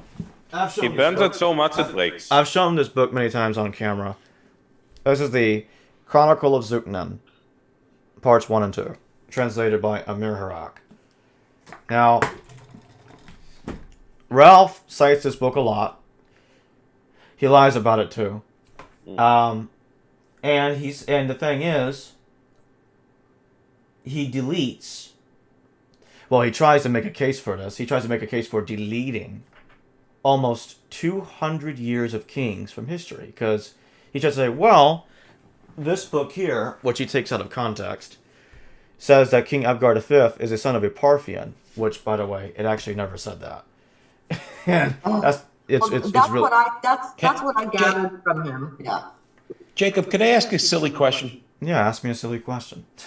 What do you make of his position about the crown of thorns and the crown of the kings of Adiabene? Cringeworthy. Honestly, an even non-critical reading of the book of Genesis can easily iron out where they got that idea from. I mean, there's a story about Joseph, and I don't remember exactly how it goes, so I'm probably going to screw up some of the details, but there's Joseph walking over a land of thorns, and it's not hard. It's something. It goes something like that. I'm probably describing it somewhat wrong, but there's a story of Joseph and thorns, and it's not hard to take that story and rewrite it into that easily. The crown of thorns on Jesus. It's not hard to get the idea from Genesis. That's assuming the historical Jesus wasn't. You have seen those coins that he points to. I have, yes, and I disagree with him. I don't think those are crown of thorns. I really don't. Now, fellas thinks King Abgar is the king of diamonds from the playing deck. Actually, he does. He actually thinks that, and I showed that during a previous recording. I'm like, wow. I mean, it's really. I think he's seeing parallels where there are none, and even I'll go this far. Let's pretend that's exactly what Ralph thinks it is. That a destined crown is really a crown of thorns. Okay, fine. Doesn't prove anything. Doesn't mean Jesus was the king of Edessa. It just means somebody wore a crown of thorns like the gospel Jesus did. Doesn't mean anything. Here's the thing. Well, our accounts of the thorns are completely different. They are different. I mean, that's why I'm saying. That's why I'm not going to say it's the same thing. I know that. Well, I think it's interesting that with all our different backgrounds and all the diversity of the people here, that we all are in agreement that Ralph is a liar, because I can see that too. He's literally trying to pervert what he's reading and rewrite Christian history. Absolutely, that's exactly what he's doing. Like the thing is, I mean, just look at Joseph, because we haven't even gotten into Joseph in this discussion yet. He thinks Joseph is about 20 different people. He thinks Queen Helena is 4 different people. He thinks, I mean, my goodness, at one point he actually thinks Merlin is Joseph, the father of Jesus. He actually said that in the Grail cipher. Yeah. He actually thinks Merlin the magician is Joseph. Was Merlin the magician even real? No. Or Merlin is Simon Magus, correct? There are Arthurian scholars that do think Merlin is real, but he would have lived centuries after Jesus, obviously. So unless, I like to bring this joke up a lot, unless Schwarzenegger is doing some time traveling I don't know about. And even if he does do time travel, it doesn't... You know, there's an absurd story in Arthurian legend about a sheep living in the 5th century. That's 500 years old. And it used to be a pet for Pilate. Pilate's pet sheep was alive 500 years later. I'm like... And Ralph takes that literally in a way. Like, he doesn't actually believe that the sheep was 500 years old, but he says that's evidence that Jesus is King Arthur somehow. Because he thinks the sheep was tossed into the story like that, and it's in the age exaggerated in order to make, because the Knights Templar are trying to prove they're trying to talk about Jesus, but they can't tell you who he's talking about. It's one conspiracy theory after the other, building over conspiracies and building over conspiracies, and it's really just crankery. Do you think it's improbable that the Knights Templar or the Crusaders came back with some sort of information that was contrary or contradictive to the Catholic Church? In my opinion, from Syria. It's too speculative. We can't assume that. We have Knights Templars here in Houston, and I've met them, and they're not contrary at all. Well, Yeah, I'm talking about the ancient Knights Templar, not I find it hard to Knights of believe that Columbus at one dressed up point they like nice. were, and now they're not. So, At one point, and I've shown this on video too several times, Ralph actually he actually told people that Jacob Berman is Carl Rayer and Christopher Lawson simultaneously. He actually said that. And Lawson appeared with me on camera. And he thought I was Lawson. So that's where I think Ralph's probably got some issues. I'm like, wait a minute. Yeah, dude, how you think... So Carl Rayer, he's someone that criticized Ralph harshly. Very harshly. Mm-hmm. And I've criticized him harshly too, okay? So in case anybody says I'm trying to distinguish from that, and I'm not. So, Carl blocked Ralph because he got tired of him. And I understand. I don't blame him. And then Ralph says, Carl deleted his Facebook account. I can't find evidence that he even existed. He's Jacob Berman. I'm like, really? Carl Rayer's... I mean, I must be good at biolocating and talking to myself. Because Carl Rayer and I have spoken on Facebook Messenger on video. So I must be real damn good at biolocating. Man, I'm Christopher Lawson too. I can fake being an old man from a different country with a different voice accent. That's just... Wow. There's something not right. And that's why I think Ralph has his own personal agenda. And he's building on the way he thinks. Like, okay, so if he's just a man, I want his audience to think about this. I keep trying to tell his audience, listen. If Ralph is capable of believing that I, Jacob Berman, is two different people at the same time, and one of them's already on camera with me, has appeared with me on camera, imagine his research. Yeah. Imagine what he's doing with his research. Like, look at what he does with me, and think to yourself, I wonder, gee, is Ralph Ellis doing the same thing in his books? And the answer to that question is yes, he is. He's in chaos. He's in some kind of mental chaos. That's exactly what I've been saying. That was my claim with him, is like, you're making these assumptions and you're not even scholarly in your approach. No. You're not even citing proof. You don't have historical evidence. You're not doing any of these things. I don't see how you can assume what you're assuming. Like, here's this. Let me see if I can find this. Here it is. Good. There's a couple other books in there that looks like this, so I usually confuse them. I'm like, oh crap, I grabbed the wrong one. This is the Doctrine of Ad. This is a book that Ralph loves to talk about. This is technically, I mean, he calls it, I think he puts it in the same category as Syriac literature, but in reality, this is a forgery written by Eusebius. It's bunk.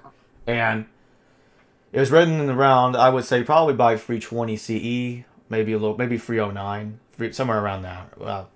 It's kind of hard to tell the exact year. But that's pretty much when Eusebius was writing. From really, actually, to give it a more accurate estimation, 309 to 324 CE, or 325 at the latest. Certainly by 325, this book's out there circulating. Because Eusebius worked with Constantine and the whole Council of Nicaea business. Yeah. I don't think he actually attended the Council of Nicaea. I don't recall if he did, but he certainly was involved. And Ralph looks at this text and says, gee, there's a story about Governor Albinus writing to Tiberius 25 years after his death. He's right about that, by the way. This is one of the reasons we can tell this story is a bunch of BS. And unless, again, Schwarzenegger's time traveling. No, it's not true. The translator of this text, Daniel Deliano, obviously, he left a footnote here saying, Governor Albinus sounds suspiciously like Governor Albinus and Josephus. And I agree with him. Yeah, it's Governor Albinus, no doubt about it. And the second I realized, I'm like, oh, I see what Eusebius has done. He confused Jesus ben Ananus, that apocalyptic Jewish preacher in the 60s who was seized by the Jewish population and taken before this governor. Eusebius just confused that guy with Jesus. And that's why he assumes that Governor Albinus is part of Jesus' story. Ralph does, that is. So he then says, oh, this is evidence that Jesus lived in the 80s, 60s. And Jesus ben Ananus is Jesus too, so that's another Jesus. And he starts saying, like, here's the thing. Each person he identifies with Jesus, he's also identifying Jesus as father of another person. So Jesus' father is about 20 guys. Jesus himself is about 20 plus guys. And like, okay, that's not research. That's like, let me make all these people the same person because I just don't like I don't like the fact they're different people. That's what it sounds like to me. And what he's doing is, he's really doing this because he wants to create a character that is similar to the New Testament Jesus in his mind, from his perspective.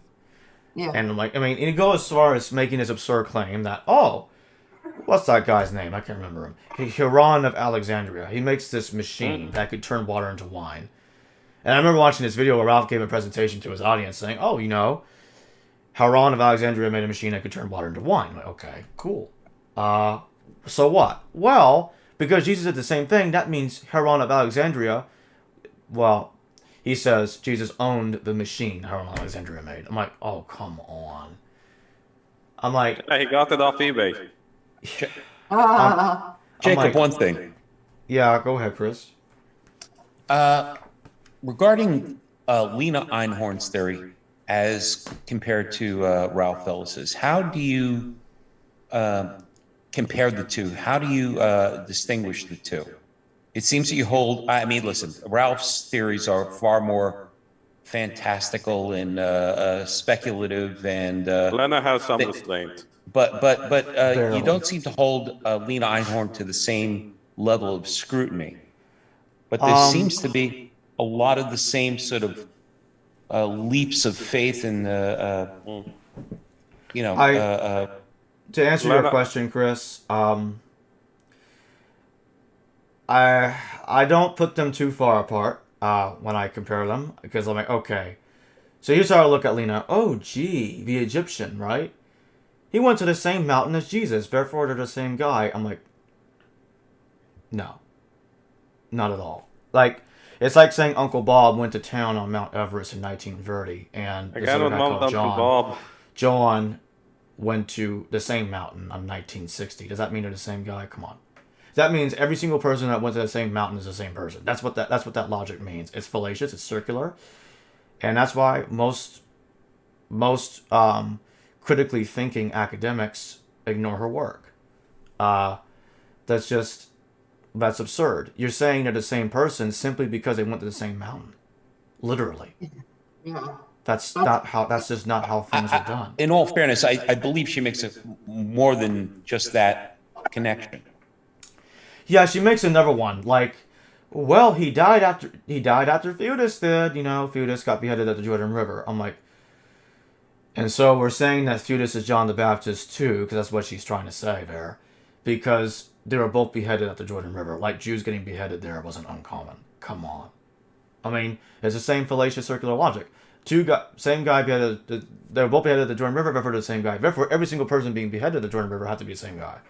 Every single person that goes to the Mount of Olives has to be the same guy. No, that's circular. That's not. Do you think that this chronological chasm that both point to is more or less the compilers of the Gospels sort of using these older stories to embellish these, that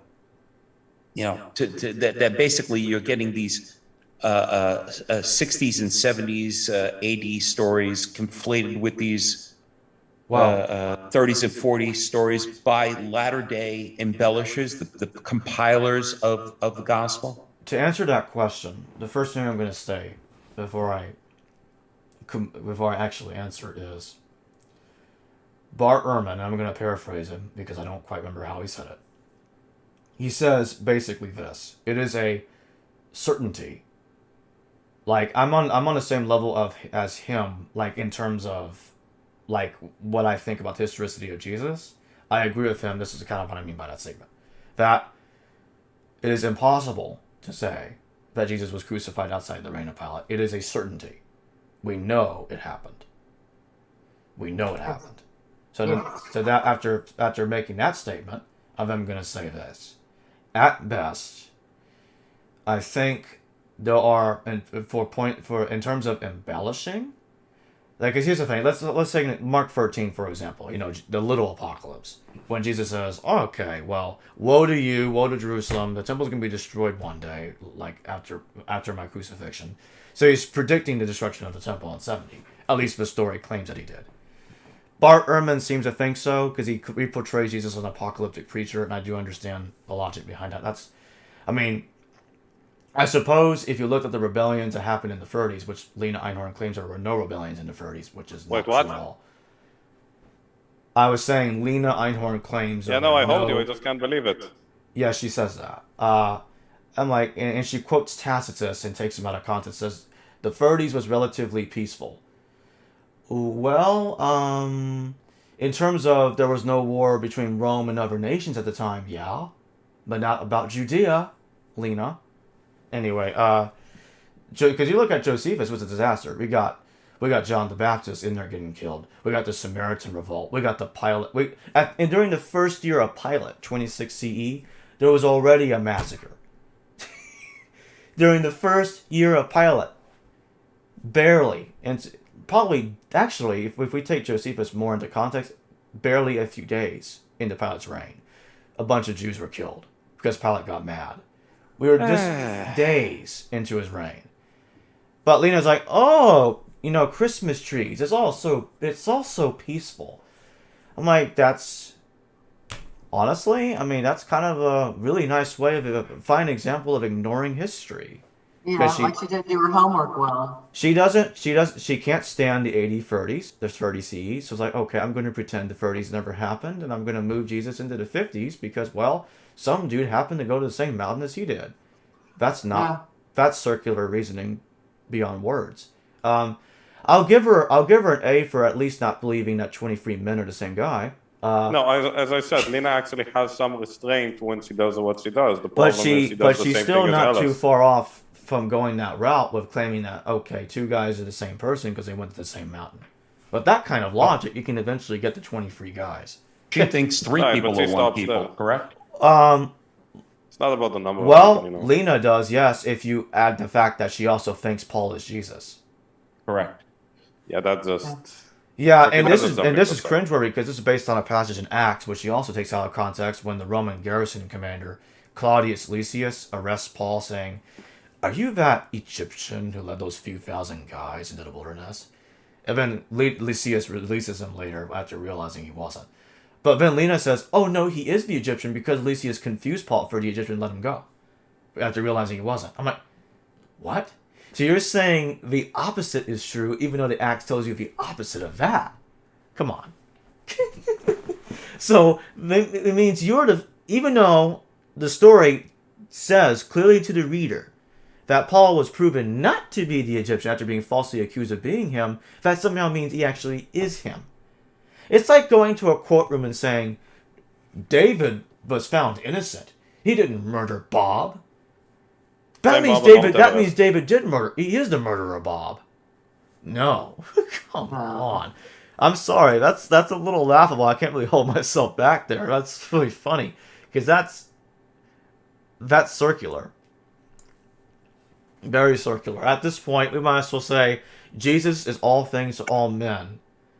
Like, let's take Paul's reference that I'm all things to all men literally and to say he's everybody. Jesus is everybody. Paul is everybody. Joseph is everybody. That's what this is where this is going. And that's the reason why I don't really take temporal historicity seriously. Like, Schwarzenegger Jesus into another time period because I just don't like what I was told. That's what this sounds like to me. Yeah. It either just really poor ability to do their research and really find out about these people, which of course would be true. I mean, they don't have access to the birth records. They don't have access to the ancient texts that, define these dates and stuff like that. They're reading current modern day material and they're piecemealing it together according to however their mind sees it fitting together. And it gets so much worse when we actually look at, let's go back to Odessa. Let's look at Odessan history. Because Ralph loves to say the Odessans were anti-Roman. Well, my research, which is backed, says no. Like, I even got a mainstream scholar to come on my channel and totally side with what I'm saying about Odessa. And another one recently did too. I haven't released that video yet. It's coming out. So it speaks volumes. Like, I don't mean to sound like I'm bragging, but it actually happens to be the truth. And I'm making a point with this. Ralph has written almost 3,000 pages of word salad. Jesus Last of the Pharaohs, Cleopatra to Christ, King Jesus, Jesus King of Odessa, and the laughable, abominable Grail Cipher. He also wrote that book about K2 being a pyramid or something. That's I think that's a book called Thoth the Great Architect. And that's why I say I think Ralph is into the occults, because the people that I have met that are into the occults, they're really chaotic minded like that too. I mean, they just. So because people that are into the occult are chaotic minded, and Ralph is chaotic minded, is also into the. Well, yeah. I'm not too big into. I'm not big into the occult subject. I don't. Well, I'm not either, but you know, we have to know, we have to understand. We have to understand that, you know, there are a large group of people that practice the occults, and a lot of them. What are the occults? The occults it's black magic. It's diabolical arts. It's Which is what and you believe that. What is with that all due respect, you believe the magic is real? No. The way that they operate is that they by their perceptions they create a reality. Right. There's a lot of people who believe that.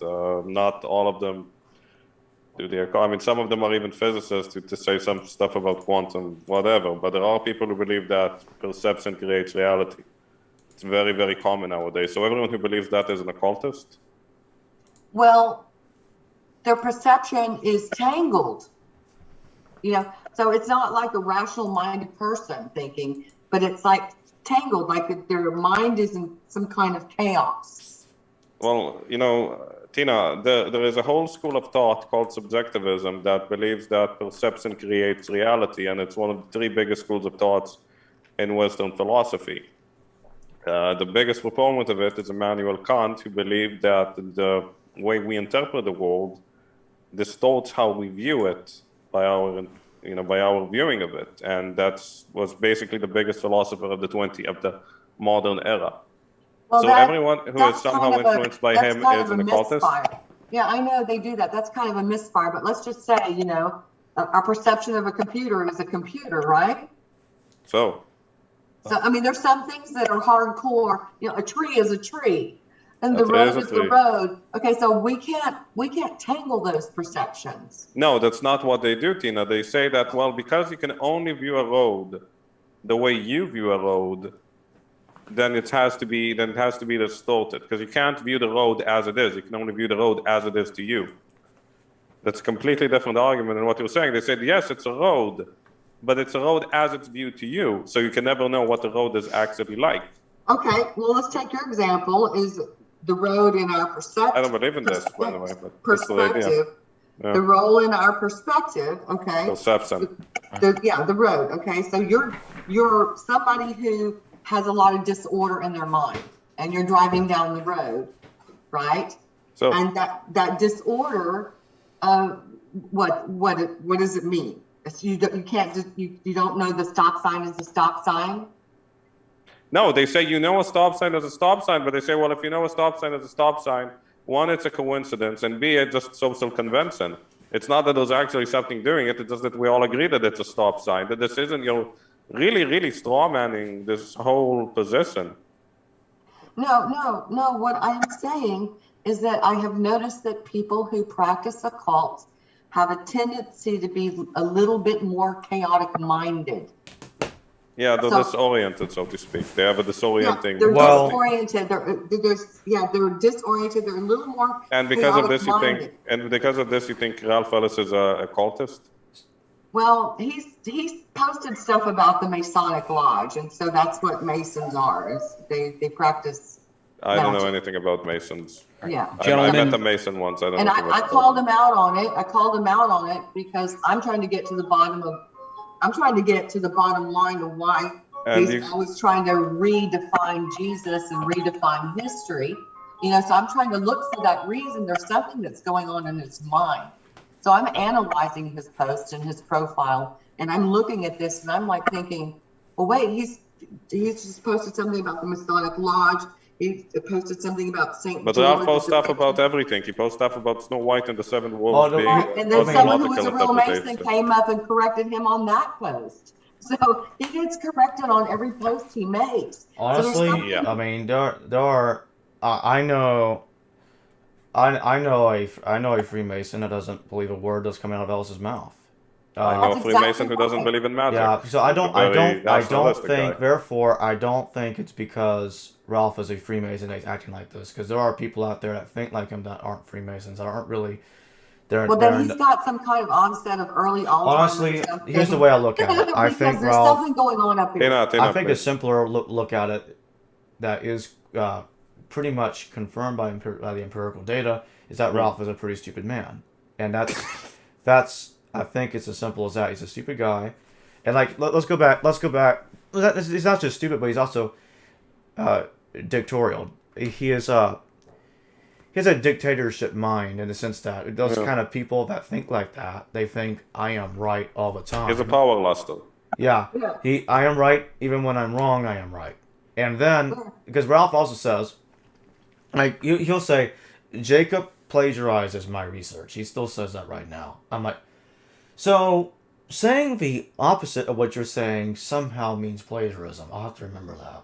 And here's the other thing. I recently did a show where I talked about a coin that's about 2160 something years old, written in the 160s BCE, and this coin, is a coin of some king called Abdessaris.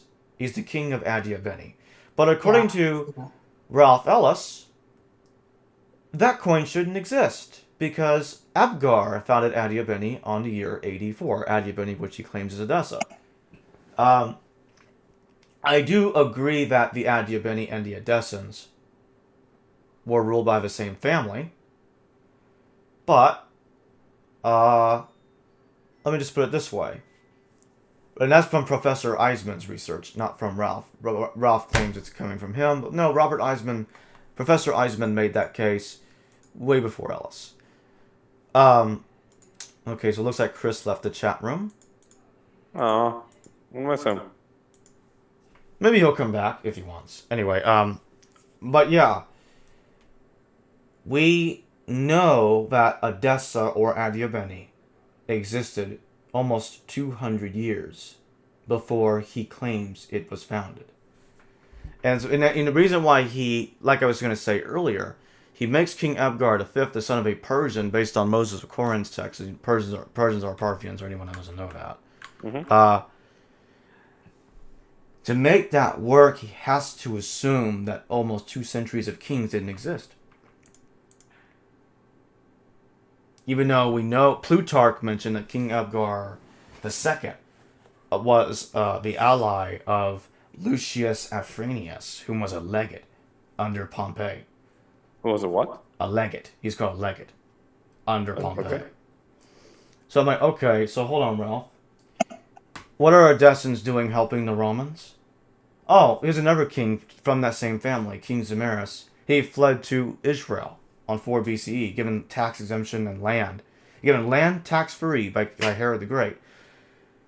Oof. And then, it gets much worse than that. In the 50s, around the year 40 to 50 CE, King Akbaris, that's King Abgar V, he helped Izates, his nephew, during a conflict with the Parthians.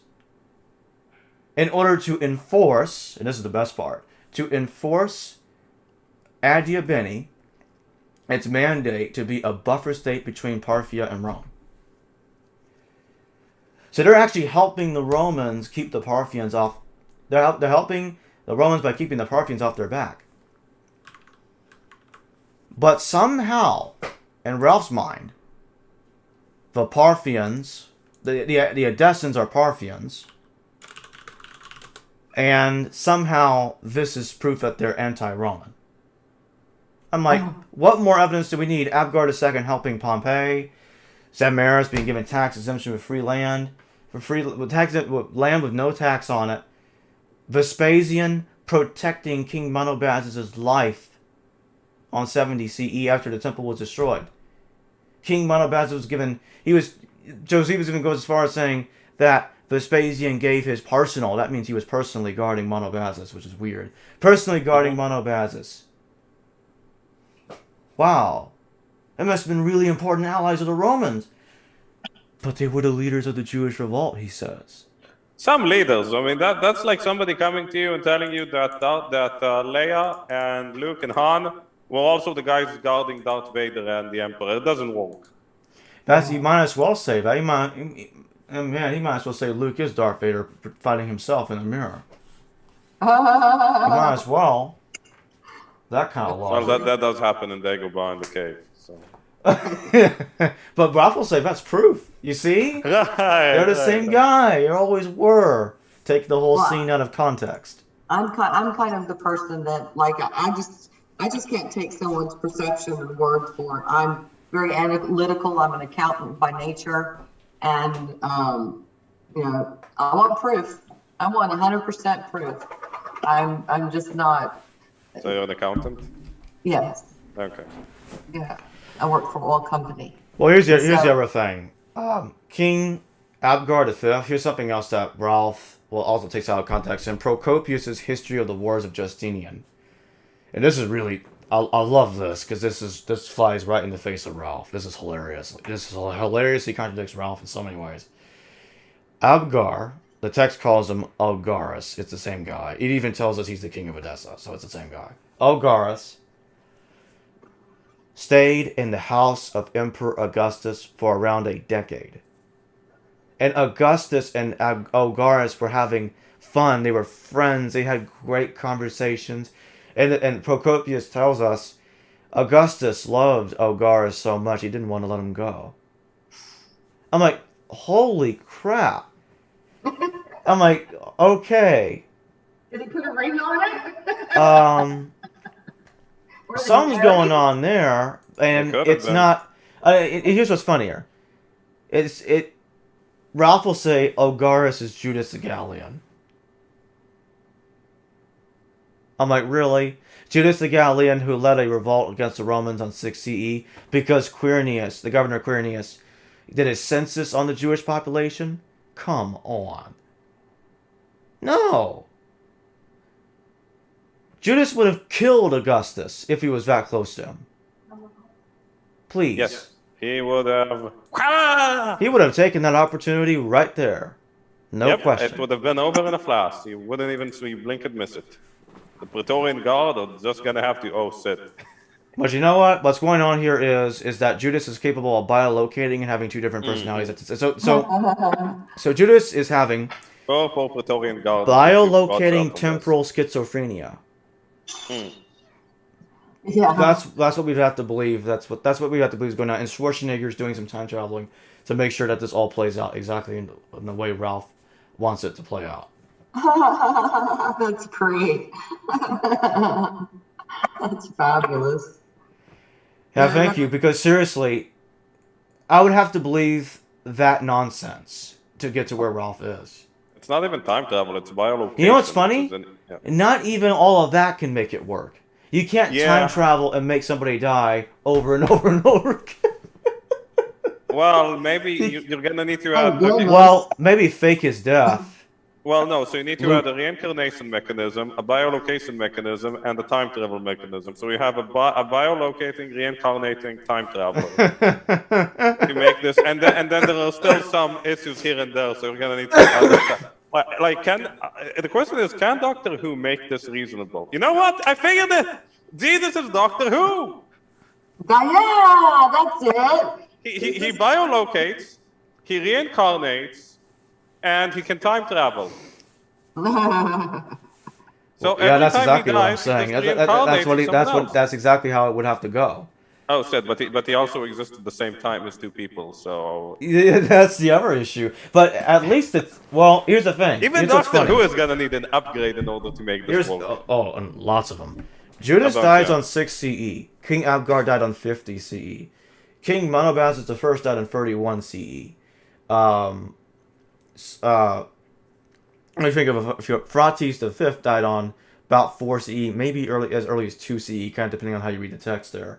But we're told by Josephus and Tacitus shortly after they traveled to Syria in exile from Parthia, he died of a disease. Well, Tacitus tells us they died of a disease. Phea Musa and Phraates V, whom Ralph loves to talk about them both a lot.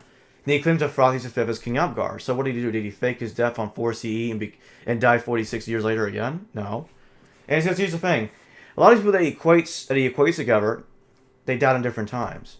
And it's actually one of the simplest ways of telling these are all different characters that he claims are the same guy. It's like a police officer going to a courtroom making this ludicrous case. I think all 8 killers are actually the same person because they all participated in murdering the same person. And let's say the police officer's name is Sergeant Ralph Ellis. Yeah, I think Bob, David, John, Joseph, Mark, all those guys are the same person because they all participated in the same murder. Officer, what you been smoking? It's like the judge is gonna start suspecting somebody's taking some drugs. Somebody need some antipsychotics. to the extreme. I'm like.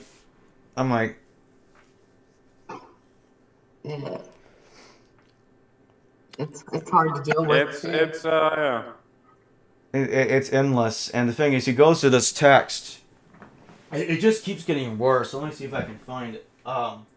This text called the Toldeth Yeshu, which he loves to talk about it as well. And this text is written like 600 to 800 years after Jesus, so really, really late in the game. But Arthurian legend's even later than that text. Yeah. And he still thinks, oh, it's primary evidence for Jesus, right? Anyway, like you go 500-year-old sheets. Tell them this guy. Sorry. Offers nativity story sounding like Jesus's, and it just keeps going and going, taking it all out of context. So this story, for those that don't know it, talks about Jesus. And this story is obviously BS. It says that, oh, actually, Jesus didn't appear before Pilate. He appeared before Queen Helena. Oh, and Ralph says, that's because Helena is Jesus' mother. That's why this text says this. Right, so Helena is Mary. But this text mentions Mary. And she's Jesus' mother without being Helena herself. I'm like, dude, come on. You know what? I'm Jesus' mother, okay? I mean, you might be having a sexual change, but Schwarzenegger's time traveling, making sure you get that done. So well, actually, the Doctor Who was a woman at one point, so could be. There was a Doctor S in Doctor Who. So far, the best candidate for Jesus is Doctor Who. Here's the thing. I mean, speaking on this, I wish we talked about this during the debate. It would have been hilarious. Ralph's evidence that Jesus wore women's clothing. Oh yeah. Because there's a group of guys in Greece called the Galley priests, and they worship the goddess Cybele, and some agricultural Greek goddess, something like that. She's the mother of Attis, this guy that dies and rises again. And Ralph says, my evidence that Jesus wore women's clothing is, and I can't say this with a straight face. He says, come on, you can do it. I believe in you. Galley sounds like Galilee. Unbelievable. Galilee sounds like Galilee, so therefore, that's evidence. So is anyone from Galilee is a that's somehow evidence. That's somehow evidence that Jesus wore women's clothing. I'm like, come on. Yeah, there is in Catholicism there is a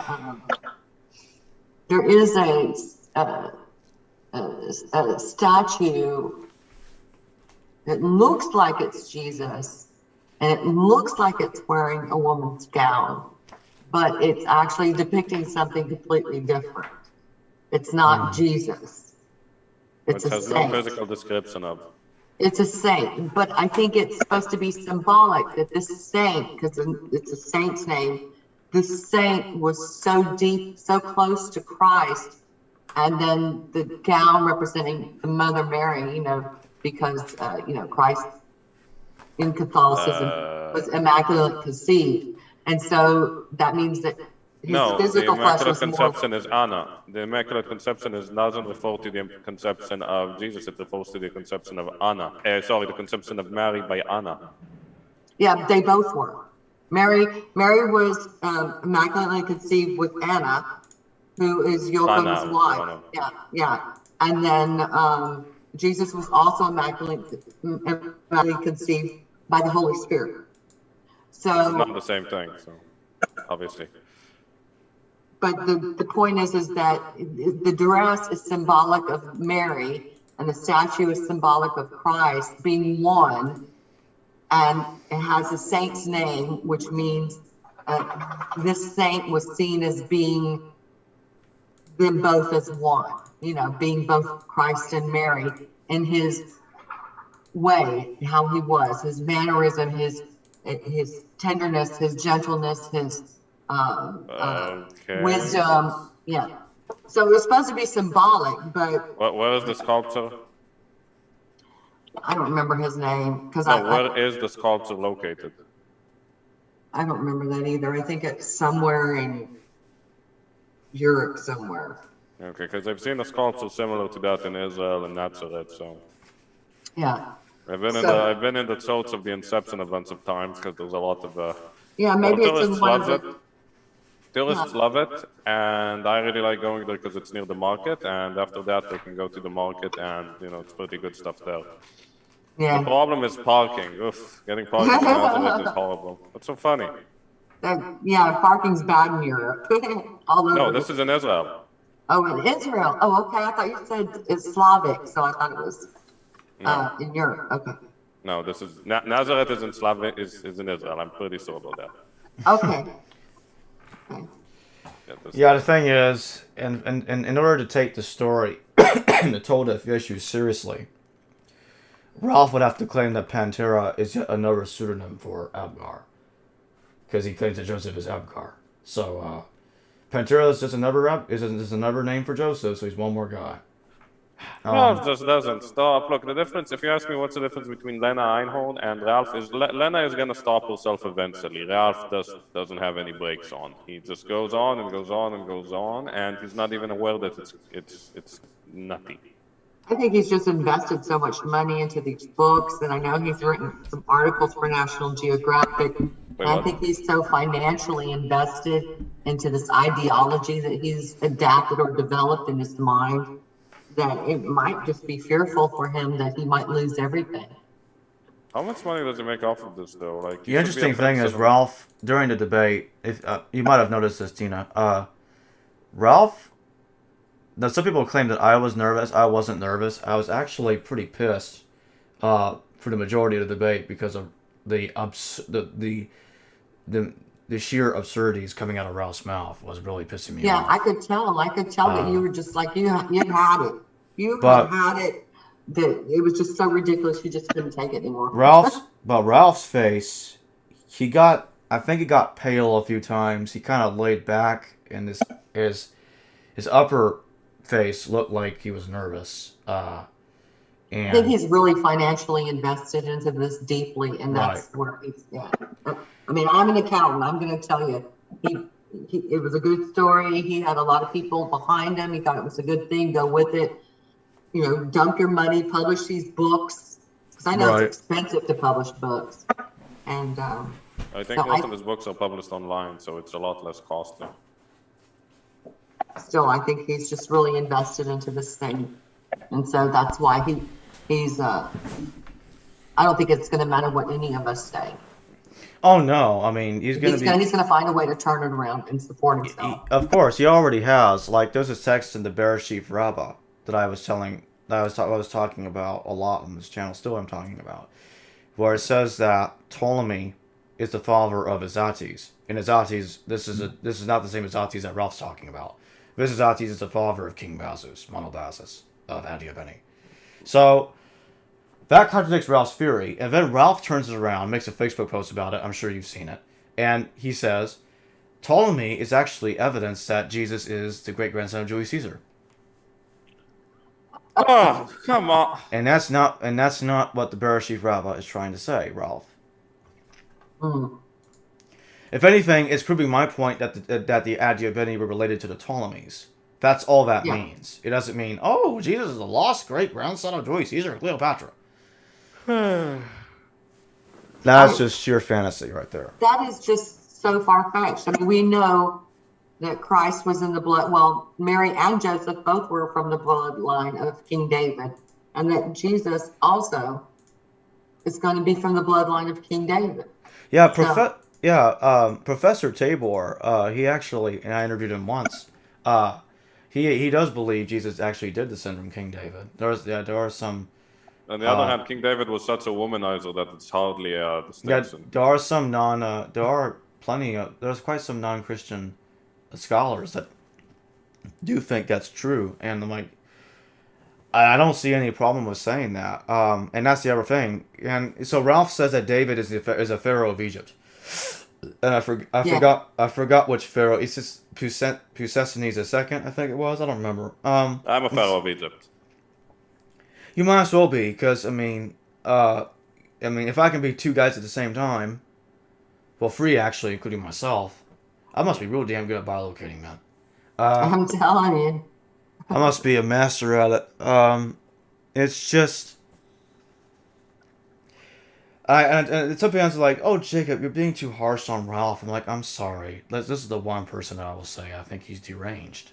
This is not a logically thinking person." And I actually interviewed a scholar recently. His name is Dr. Aaron Adair. I did a show of him on the Star Bethlehem. I released it a couple days ago. Really good one. You should watch it. Yeah, it's a good episode. I did a second one with him with James Valiant, and Dr. Adair, he criticized Ralph about 9 years ago. And he wrote a bunch of articles against Ralph. And he's one of the people that did anyway. And he joined me. And he agrees with me. He agrees with my interpretation of Edessa. And that's what I was trying to that's what I was trying to say earlier in this live stream. That scholars are coming and agreeing. Coming on my show. Agreeing with me about what I'm saying about Edessa. And all the time Ralph's been doing his word salad of research. His toilet paper book. Actually, comparing his books to toilet paper is an insult to toilet paper. Toilet paper doesn't. I think that's the smartest man that ever lived was the man who invented toilet paper. Think about it. Everybody uses it. Right. No, everybody uses. No, a lot of people use a bidet. Oh, well, yeah, in Europe, in France, and stuff like that. But And in my Asia. mom's German. We use toilet paper. Honestly, with a bidet, you're better off. Yeah. So that's how it is, babe. People, Americans.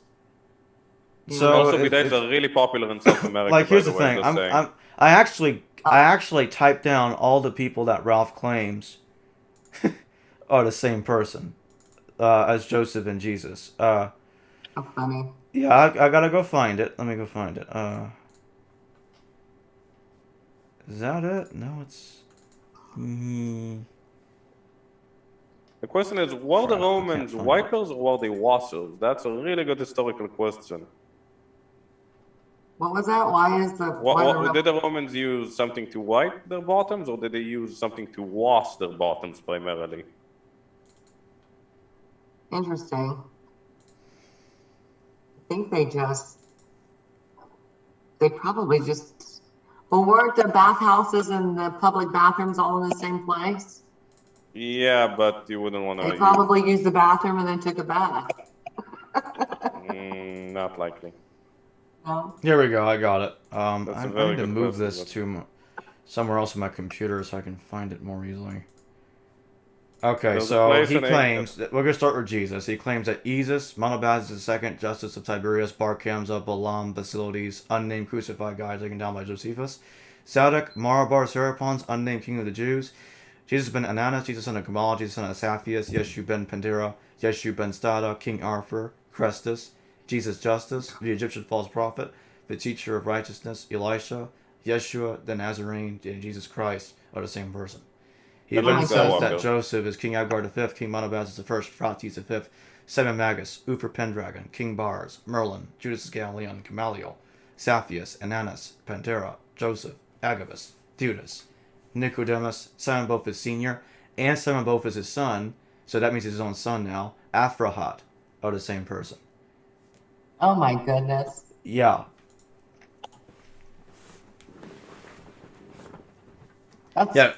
Yeah. It's really bad, and some people are like, oh wow, I didn't know it was that bad. I'm like, yeah, just. Well, it's not that bad. It's even worse. Yeah. That's exactly. I mean, it's even worse. It's even worse. Yeah. That's talent. Yeah, and Jesus is like the center of all of those people. I'm emphatically sure that he is just invested in this ideology of rewriting Jesus. I don't know. If You I know would what's even call it funny? an Ralph ideology. actually, if you go to his website, go to the post that he makes, go to his books, he says, revising biblical history. He says it a lot. Yeah. I'm And like, he that's what he's trying to do. He's trying to revise biblical history. He's trying to make it more sensationalist. That's my ultimate conclusion. Hey, I found out what the Romans used to wipe with. It was called Cielos Pondum. yeah. Yeah, but Ceros we don't know if they use that to wipe themselves or they use that to just wipe the toilet like a toilet brush. It was a stick with a sea sponge on it. We don't know if they use that. It's more likely that they use that to wipe the toilet itself Oh, okay. rather than wipe themselves. That's just a bad idea to use a sea sponge for that. So we don't know. But back to not very gross stuff. Actually, I think it's more gross to talk about Ellis. You're probably right. I don't Oh my think we can call Ralph's thing an ideology. It's too slapdash. It's too. It's. I don't think we can call it an ideology. I plan on having James Valiant do a live show with you and me, Liron, on Monday, because we're talking on Monday. I'm gonna because Yep. James and I haven't That's done a tomorrow. show yet specifically Yep. talking about the debate. I'm like, let's My talk. daughter's in the room with me. If y'all hear weird noises, coughing and that's stuff, fine. that's her. Okay. Hi, Tina's daughter. Yeah. She's walking back and forth, eagerly waiting for the computer. Mm.